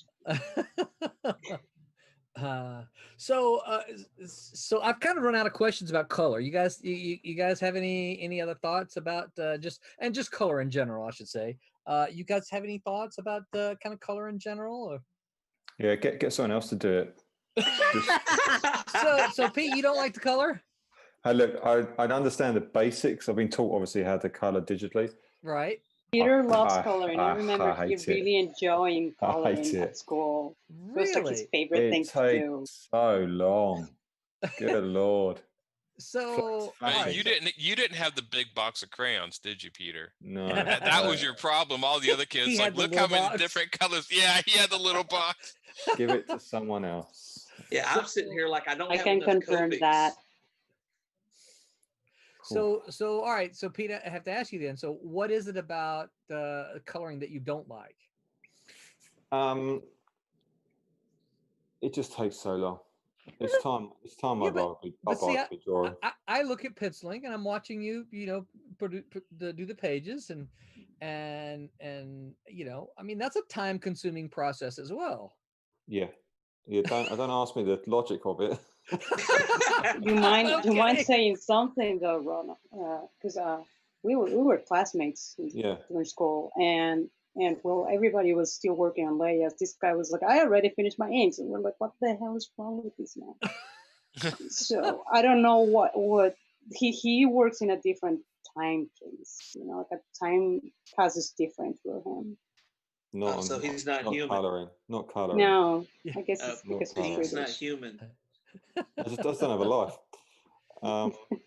Over the years, Yeah. I've learned not to mind coloring. I have to admit that I hate animation. That was my default. Even when I took it twice, the teacher's like, "You got the best grade in the class." I'm like, yeah, I think I actually did tell like, yeah, I'd rather rip my eyes out with spoons and animate. Something to that nature. I actually told her that. She had this look of shock. I'm like, sorry, it's just not for me. But thanks. I don't have the patience to do animation. You don't will either? admit, I don't have the patience to do animation. I don't have patience. Which is surprising that I'll color something in Copics.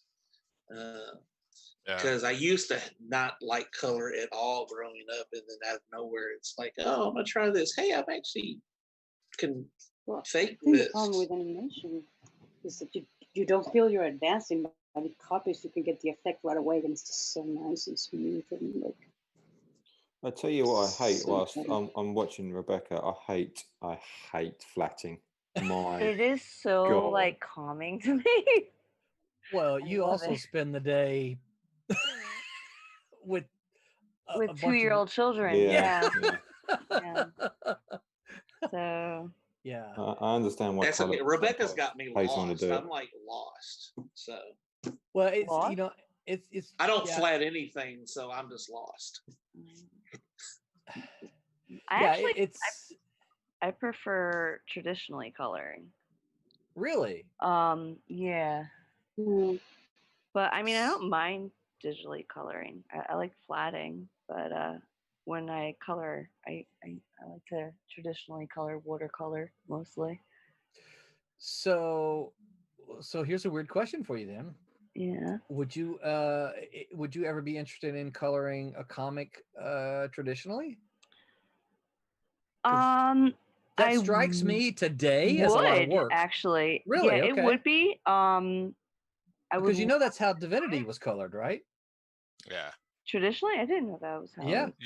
Yeah. I remember hearing that. That was he was a colorist who he was been in the industry for a while, if I'm not mistaken. He did a bunch of work with DC as a Yeah. colorist. Remind you, I'll send you a PDF. Oh well, no, you're all getting books. Well, Pete's gonna be a while for you. Sorry, I got a book in your slot out there, but it's so expensive to send you stuff. I'm gonna wait and let it stack up. Yeah, it's fine. If you could get Same out and here. push your country close to our country, then that would solve that. Yeah, and we Sid, were very close too. for a while. Yeah, I'm not getting anything from outside until somebody finds some magical vaccine. against the situation. Yeah. Now, is Chile actually is your postal service actually opened up yet? No, I Yeah. asked her. I mean, yes, but it's gonna Oh. take forever. I asked a friend to send me a letter I got from school, and it got to her house because I was living there before coming over. She's like, yeah, just let me check how much it's gonna be, and it was just a simple letter, and it was Yeah. over $100 just to Ooh. like Jesus customs. grief. It was Oh. insane. It's just a simple piece of paper, and it was not worth it. Yeah. Yeah. That hurt. We've got Yeah, I know, right? yeah, the artist from Kalis is from Argentina. And when we ran our Kalis Kickstarter, we had a couple of art rewards. And he has not been able to send the artwork to me because basically Argentina is closed. And I mistakenly sent him both of them books, and they returned to me. So we paid a huge chunk of money to ship those books to Argentina, and they returned to us basically with the note that says, sorry, Argentina is closed. It's like, oh, crap. Yeah, it's the same here. So I keep you noted about if anything changes, because we just entered phase 2, if I'm not wrong. Yeah. No, Yeah, it's just gonna a, be a while. Yeah. I have a question. Oh, go ahead. Sorry. No, I just said, Tommy said Kablam has several orders waiting to send to Chile. Look at that. So, Well, Becca, is go somebody ahead. else coloring that? Are you Yes. coloring it? Because I usually thought, like, don't you usually do blotting or what is it called again? I don't color like this. Oh, this is flatting. Flatting. Don't you use it for somebody else who's gonna color? Yes, and Adelia is going to be coloring this. She's going to be coloring. She's going to be rendering this. Okay. She's she's a great renderer. So you basically do flatting so you can actually create So you could just select marquee, each so you can select it. Yeah. Okay. Yeah. When I flat, I just kind of throw down any color though. Right. It doesn't matter. You're just getting it so just to that get the it done. wand, Yeah. so it'll. Okay. Yeah. And I work from big to small, so I just break it down. That way, it just goes smaller, smaller, smaller, and it's easier to separate. Interesting. Didn't mean to interrupt you, Roland. I was just watching her, and I'm like, well, I know about flatting, but I don't. I think that for me, this is part of the part of what's the interesting part of our streams is that we get to have a conversation, but at the same time we get to watch some talent happening on the screen to just go, wow, look at that. It's so I love to watch all of this, and that's why I do beg for your forgiveness. I try to remember like every 20 minutes to pop somebody new up, but I don't always remember that because I get engrossed in our conversation, and I'm like, oh crap, I need to swap. I think of it more like skill, Roland. Not so much talent, but skill. Sid, do you have somebody flat for you, or do you flat your stuff at all? I've bought all my stuff. I was looking for somebody, but again, just like I work big to small, and I haven't found somebody who can do it neatly. And so at the end, I end up reflatting my stuff. I haven't found somebody really able to be like, hey, can you help me with this? So it's been because when I color my stuff, I just put my page on multiply, and I just color underneath it like a coloring book, and then I just basically, well, if I don't, for my comic book, I just color basic colors and do a little bit of shadows here, and there's just like almost like spot shadows. But I want the coloring to be simple for the book. But for my other render stuff, then I mean, for the shadows, I just put a multiply layer for dark colors for shadows and an overlay for light. So it's like shadow, light, basic color, highlight. And I guess I have more of a cartoon look to my stuff. Yeah. But I never. Oh, go ahead. I'm sorry. No, it's okay. Please finish. I never did it because like the flatting, because I usually, even if my characters are colored, like usually the wand or the magic wand of Photoshop would usually pick up like all the red or something. I could still select it, and so it's different. I mean, just because the colors are separate, that if you just put the tolerance down on the wand, I use the wand as a cheating device, but then it would just pick up the reds that are other it would just pick them up, and so I was always like, I understand the idea of like separating them out so you can select each one, but I just seem to be able to select my colors just from straight up coloring it like a coloring book underneath it, and then but again, that could also be the fact that I'm not rendering it. I don't know. What I'm trying to do is trying to figure out, besides selecting, what is the advantage of flatting? I use it to skip some steps. Okay. When I flatten, I make sure to put select the levels properly, like what's in the background and stuff. So I just very light colors. And at the end, I just need to make a very quick shading on it, or maybe not even that, just add some texture, and I don't need to work on it anymore. Yeah. Okay. I think that would be the second thing, and also I don't know, it's kind of relaxing. I can put a movie and I'm flatting, and like that's fine. Oh no, But honestly, sometimes people I just go ahead. I'm sorry. No, it's just that honestly, I don't really know like a process or not thing, because this is the first time I'm coloring comic book.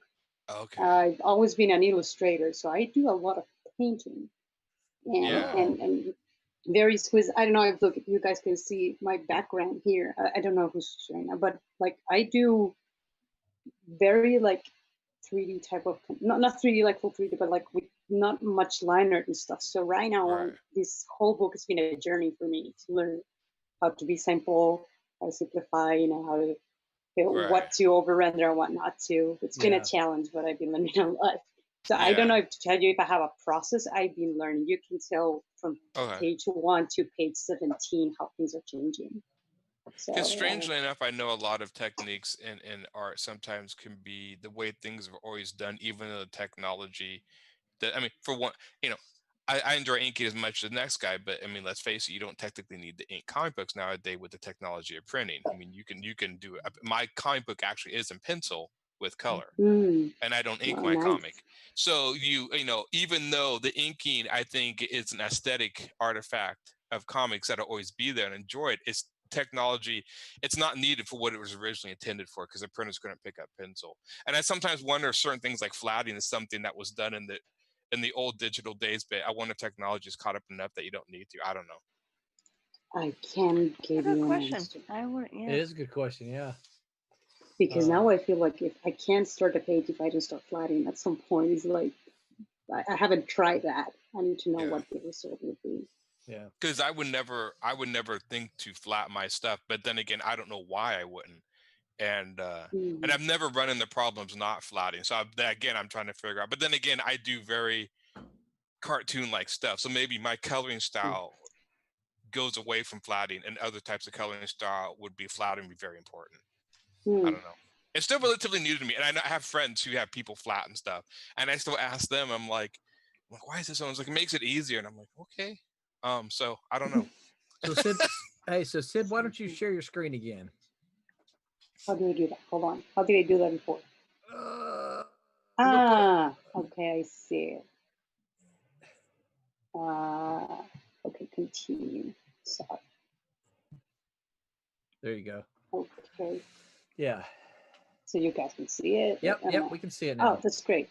So before I show you, like I did this gesture here to show the background of my my computer. Wow. And that's the kind of stuff I do. As you can see, it's like almost not line art. So coming back here, like I see it coming from someone. It's like, you gotta back up. You gotta stop spending hours in this. And I'm like, okay. Yeah. So it's been nice. It's been. I tried last week to do like a page a day, because I noticed I was running out of time. I'm not really sure when you want to launch this Kickstarter. So I put myself on my own deadline, and I started working on 1 page a day. And so when my mom comes into the room, she's like, "You are pale. You need to stop." Oh, really? That's good. So your mom is your deadline keeper then, huh? Yeah. More like, you need to remember to eat, and you are not a machine. Yeah. You need to stop working. Well, for so a couple of hours. I will say this. I having been in comics for years, years. I'm I sorry. will. How long was that, Yeah, Roland? yeah, yeah, Could yeah. you? You said you Uh, weren't good with numbers, so we just no, I'm want not good with to. numbers. Yeah. He's an So old man now. so what I've seen is I've seen a progression and this was before I got in, but I'd seen a progression of guys who could do, or artists who could do a page and a half a day, right? And we're talking about pencils and inks and things like that, to artists who now take like 4 and 5 days to do a page. And I never ever want to insult an artist, but what I always kind of come back to is like, okay, wait a minute. So those extra 3 days that you took for that page, is it really worth it in the end run? Because is it going to sell that many more copies? And it's like, yeah, well, I want it to look good. And like, yeah, absolutely. I'm never saying don't make it look good, but at some point in time, you have to put that internal clock on yourself and say, okay, I need to spend X amount. Now, of course, there's sometimes you go, okay, this page needs a little bit more time, right? And this is why we get averages. Or this page doesn't need as much time, so I can do it in 6 hours instead of 8 hours, right? But at some point in time, you have to ask yourself, I think anyway, okay, I've got what's here. If I spend an additional 6 hours niggling here and there, doing the little things, is it really going to make it that much better? And is it going to mean I'm going to sell that many more copies? And I think we have to remember, and it's hard because if you're like me, I mean, you love the medium. I love the medium. I mean, you can see all these comic books behind me. I love comic books, but at the end of the day, we have to remember that they are comic books. And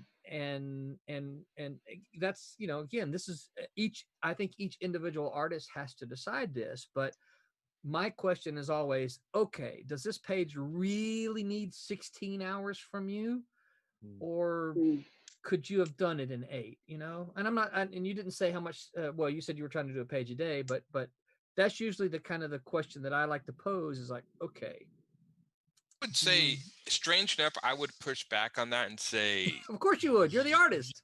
Yes, a little bit. And only because I have seen so many companies since the 90s when they made artist superstars. Like, look at like David Finch, Jeff Darr, other artists. Now you put them on a regular monthly book, they can't keep up with the pace because they take so long. But Finch does a monthly book. Does he do a monthly book? Okay. Yeah. But a lot of those artists who are very high end sometimes can't keep up with monthly books, but their artwork does sell. And I've seen tons of like Marvel's classic. They put it like Finch for superstar artists in the first 3 issues, then they kind of wane off and they go to another artist. But they use those superstar artists, even though they take a long time, to knock those sales up with the book initially and get them hooked. Now, Rob can't do a monthly book, I don't think. Because I think he's always, and Joe Mad actually got pretty much run out because he couldn't keep up. Yeah, he couldn't keep up and do it. But I mean, no one's going to argue that when they put their art on books, it sells just for the art alone. Now I don't know. There are certain artists that became famous from the 90s, and I don't know how much. I don't keep a lot of current artists in comics. I know some, but not a lot. So I'm still thinking, but. And then of course there's a rare artist like George Perez that can do amazing art and do monthly book and keep up with it. But there are some artists. I mean, Jeff Darrow is one. He hardly ever does comics. He takes forever when he does it, but his artwork definitely sells that book. So I don't know. I would say there's a take or give in that. So my question would be though, and not knowing anything about these sales, my question would be, okay, does it sell that many more copies? Now, having seen sales in the industry for years, my argument would be no. Well, the strange thing, then my question would be, if it doesn't, then why do they keep doing it? A lot of it is for name recognition. We pay, when I was at Malibu, I will tell you this, we paid Barry Windsor Smith an ungodly figure. Yeah, but that guy thinks he's a god anyways. Well, he does, but we paid him an ungodly figure. And do you know why? It wasn't because they're like, oh no, his artwork is worth it. It was like, no, the prestige of having Okay. Barry Windsor Smith work on your book was worth the money that they spent. You know, there were a couple of us were like saying like, there's no way we're ever going to make this money back. And the argument was, we're not trying to make our money back on this. We're buying the prestige of having a Barry Windsor Smith book.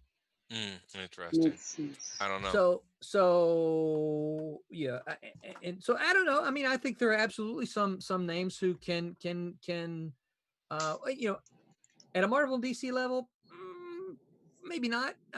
Certainly at a lower level, like if we could get a David Finch cover for one of ours, dare I say that would make all the difference in the world for our Kickstarters, you know? So yeah, I think that I think that somebody like that could really affect something like ours. Oh, suddenly I just see all kind of messages coming up. Did I bring up a bad topic? I don't know. Let's see. Wubba Fett says flatting came from the studio days of computer coloring. So many people coloring the same book. Yeah, I don't know. I don't know that flatting came up so much because, you know, Malibu was one of the early users of computer coloring. Yeah. We had Becca. What were you talking about not too long ago? Where I said we need those for our books. The where everybody has the same access to the same colors. Palettes, color palettes. Yeah. So we had color palettes. C. Michael Lanning says, while showing my portfolio, the constant critique from everyone was too much detail in the backgrounds which was unnecessary. Yeah. That's something I think a lot of artists struggle with, actually. So. Yeah.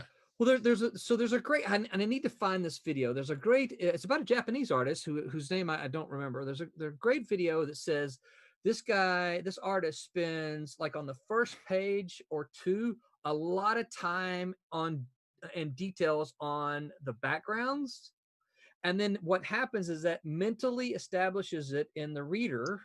Yeah. And so that as they move forward, the backgrounds become sparser and sparser because the reader knows where they are, and you don't have to redraw everything all the time. You can get away with, you know, a line here or, you know, some squigglies here, and the reader's like, okay, I know where this is, right? Of course, if you change scenes, then you've got to kind of do it again. Yeah, but I'll have to dig out this video. Really good video. Yeah, I want to see that. Yeah, I'll dig it up. It was really good. C. Michael Lanning goes on to say, Finch does monthly, but depends heavily on his inker, Richard Friend, to fill in some details. Finch inks his books. He also has two styles, one quick and one detailed. Okay. So, yeah. Finch actually inks his books. So Finch pencils and inks his books. You know, it's funny because I've heard artists, and I don't know if it was Finch or another artist talking about nowadays when you like he was using a military boot. It's like most time in the old days when you draw a boot, you draw like a boot, maybe a shoelace. He's like, nowadays when I do the art, they expect me to draw every rivet, every sort of like hole that's and too stuff. much. And yeah, but it's expected now. It's that sort of like that realism. That's the art, and I tend to agree that I think it's overdone too. I mean, unless somebody's going like, you know, the comic sucked, but that boot was just amazing. That's an amazing boot. Yeah, I mean, it was almost the artist was like, you know, kind of saying like, you know, I love this, but you guys are, you know, kind of killing me with all this detail you keep asking me to do. Like, Oliver Copel's really good. And I think this would be a part of Roland's argument that you're spending all that extra time on the boot and it's not selling more copies. So that would be in support of yours. That's right. I mean, you can imagine if it's like an important panel and you see somebody stomping into the scene and you want to see that beautiful boot, but if it's in the corner of a page, in the background, I don't know. Yeah, well, and there's a great image in Trump's. Sid, you probably remember this one because you've colored it already, in which the characters are walking through rain, and we just get a shot of the feet, right, of the boots walking in the puddles. And I'm like, that's a great image, but it's just feet, you know. Yeah. But it really is a good image. Oh man, I had my computer open with rainy skies all over, and I was like, I don't get it. How do I do this? What's a Eric Dotson says, I think the artist is his or her own worst critic and sometimes never satisfied with the finished piece, so they keep tweaking it. And I would have a tendency to agree with that. I think most artists seek perfection and have a hard time finding it's done point. Your know? done point is your deadline. Yeah. You know, it's funny. I think Said what cured and me of that. done. Yeah. I think what cured me of that is watching people read my stuff, and I see people like flip my comic within like like an hour or so and be like, "That's great, done." I'm just like, so all that effort just Yeah. didn't. Okay, that works. So I started figuring out like nobody cares if that like the boot is detailed or not. So like, okay, I got it. And That's I will say this, that's a tough part, I think, of learning and growing as a creator, and not just artists, but writers have to figure that out as well. And I think one of the mistakes of writers, and we're not going to go off on this, but one of the mistakes of writers is that they have a tendency to leave things out that the reader really needs. So when the reader gets to the end, they're like, well, I didn't understand that. I tell my students, Ouch. I tell my students in my class that they'll read, a lot of them are first-time comic book readers, right? And they'll read something and they'll say, well, I was really confused. And then they have a tendency to follow up with, but I guess that's because I don't really read comics.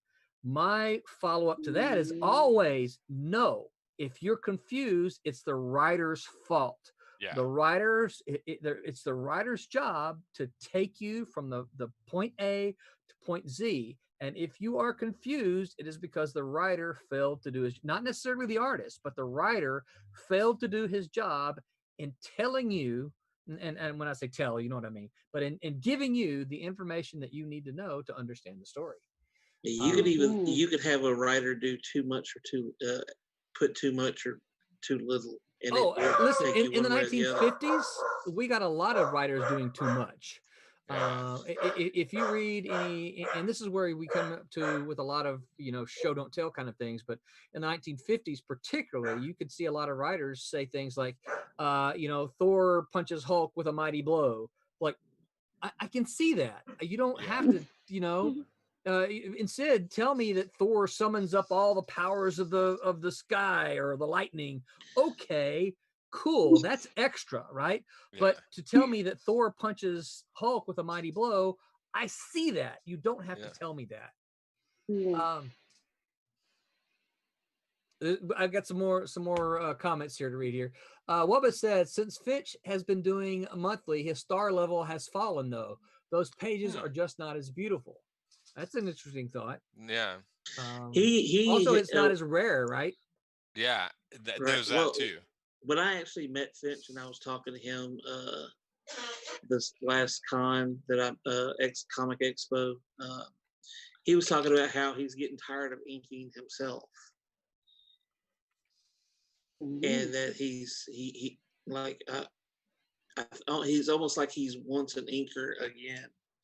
But I don't know. I don't think DC's going to put out. Well, see, Michael Lanning says Finch does not ink himself. He says, look up Richard Friend and Jimmy Reyes.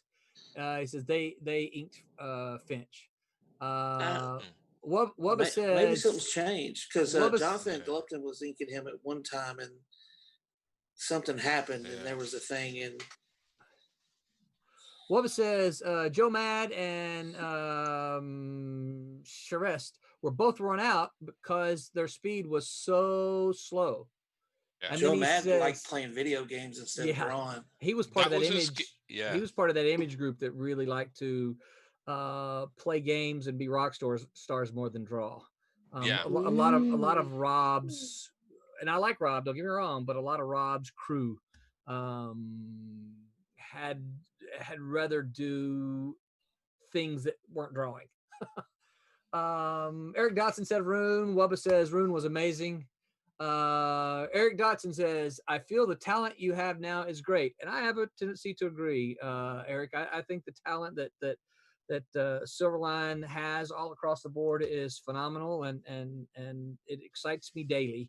In fact, I get so little sleep. There's so much to do, and but it's a good problem to have. So I like it. But thank you for pointing that out. Tommy Flormonti says, not me. After all these years, I've learned when to put it in bed, when to say, I'm done, next page. Yeah. But also, Tommy, I will point out that you said after all these years, and I think that's one of the things is that you had to get there. you had to spend some years in order to get there. And I think that's part of the process that I think younger artists, not point fingers, but I think that's still part of what you guys have kind of got to figure out, right? I mean, would you disagree I with totally me? agree. Yeah. Not at all. You have to figure out, and that's just part of the learning process, and there's nothing wrong with it. You've just got to figure out for your own self and for your own task when is done, right? I think that's kind of hard to do, especially when you're trying to make a name for yourself It in the is. industry. Because you want to put your best foot forward. I've overloaded myself twice before. So well, and you want to prove yourself. You want to prove that, look, I've got the chops that here, you know, whatever it is, whether it's penciling, inking, coloring, or whatever. You want to prove I can do this. But I will tell you that as an editor, one of the things that we used to do is when we would get samples from someone that piqued our interest, we would send them a script. And I'm thinking pencils or you know, if it's an inker, we'd send them pages and we'd give them a deadline. We'd say, hey, here's these pages. Let us see these back in 2 weeks, kind of thing. And it'd be a real deadline. And that allowed us to see how could they, yes, these pages look great, but did they spend the entire year doing these 6 pages? Or did they, because you guys probably be surprised, a lot of samples we saw, the artist spent months and months and months on to show us the samples. Yeah. I'll tell you right now, Marvel didn't do that. They do that. They still do that because they send me. I've done sample scripts for them, and they'll give. I did sample inks in that, and they didn't give me a deadline at all. No.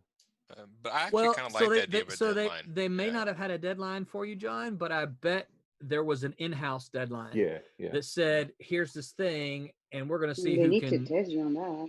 Yeah, we're going to see who can submit pages. Yeah, Wubba says, I'm struggling with, is the page exciting? Details are fun, but I want exciting page every time if possible. Yeah. And of course, sometimes you are limited by the script that you're given. It's hard to make talking heads exciting. But still that is the task of the penciler. So wow. Well, we really woo off the track here, but that was a fun conversation, I think. And I look at my clock and see 10:57, so we're gonna have to call this a night. Anybody have any last minute things they want to say before we go around the clock, or around my murderer's row here and say goodbye? Anybody add anything? Last thoughts? Thank you very much for the invitation. Absolutely, Sid. Now we're expecting you here, we're expecting you here as often as you can make it. As often as I can make it, deal. Cool. Pete, what were you saying? I say go colorists. Go colorists, that's right. Go colorists. Good job. Good job. I won't say anything because you're just a penciler. I'm just a penciler. You started it. Nobody can make Pete's stick figures look better than like Sid's colors. It just makes them shine. Yeah. I like shine. Yes. Yeah, and fantastic job there, Sid. Can't wait to get Trumps out for folks to see. So nervous. Royal Airships said, "Great job, all. Love the streams. Thank you, Royal Airships. We appreciate it. We appreciate you tuning in. Appreciate your questions." Wubba said, "This was a fun night. Cool. Excellent. Yeah, glad to hear that. Yeah. So we're going to go around and tell everybody where you can find us. Becca, where can folks find you on the interwebs? You can find me on Instagram, Facebook, and Twitter at Instagram at Comic Art, Facebook at my name, Rebecca Winslow, and I really need to look up what my Twitter handle is. Twitter in the link below, right? Yeah. They're all in the link below. I'm the worst. It's all good. Pete, how about you? Where can folks find you?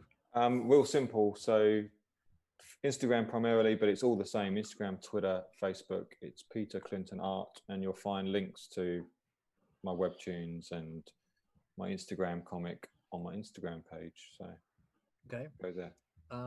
Did you send me links already, Pete? No. Send me links so I can get. I'll get them added. Okay. Just, I've got a can we just master email sheet. you? Shall I Yeah, just email you? me, Oh, right, Facebook okay. me, whatever. Either one of those two, and I'll take your links and then I'll add on. I have a master sheet that I've just got all of our links on, and I'll just cut and paste after our show is done. All right. So Let me do that. Hang on. Yeah. John, what about you? Where can folks find you on the interwebs? On all the social media webs, definitely. I know all the links are below. I'm having cerebral flatulence right now. That's fine. This is why I do it. Well, that because John Martin art, John Vampire art, John Vampire Martin, some different one of those. You can find me one way or the other. I still think it should be John Voltan art. Aaron, or John, he's alive. He's alive. Yeah. Aaron, what about you? Where can folks find you online? Facebook, you can find me under my name or Humphres Illustration, Humphres. Instagram at ALH3810. And then my webtoons, I have Galleons on webtoons, which I'm hoping to start posting new stuff soon when issue 8 is out. So hopefully that'll be very soon. And I think that's all you can find me. I don't do many of the other platforms, just those two. All right. And Sid, what about you? Where can folks find you? You can find me on my Instagram, which would be Sketchy Sid altogether. And I have a Twitter, but I use that more to complain about life, so I don't recommend that one. Okay. And sadly, I'm not really. My family's tired of me complaining, so I use social media for that. And well, I'm not very active on Instagram right now because I'm working on these pages, but soon I'll start posting stuff again. Hopefully, opening commissions or something. That's it. Cool. And Sid, be sure you send me the links that you want us to have, and I'll put them in the box below all the places. And so so everyone, we're live on Facebook, we're live on Twitch, and we're live on YouTube 3 times a week. Although we're not going to do tomorrow night because I did not line up a guest, so no Monday night one-on-one. Come back here on Wednesday for the Wednesday Wham crew. But we are on live, all 3 of those platforms. You can find us there. Be sure that you follow, that you like, that you subscribe, that you do all those things, because you know how this stuff works. The more likes, the more follows, all that stuff, the better off it is, and more people will get to find us. Please don't forget about our Kickstarter that we have going. Get over there and check it out. We've made goal, so it's exciting. Woohoo! But we still want to push it on. We still got some exciting stretch goals, including guidelines that Aaron mentioned. And if we can, when we get to that 3,000 mark, everyone at every pledge tier is going to get a copy of the first 5 issues, a PDF copy of the first 5 issues of Godlings. So it's going to draw you right in. Yes. So we've still got 5 days, still lots of art left. I'll make sure that I put the link to the Kickstarter as well in there in case you're watching this not live, if you're watching the recording of it. And so until we see you again, don't forget, make mine Silverline. Good night, everyone. You knew that one. Night. Bye.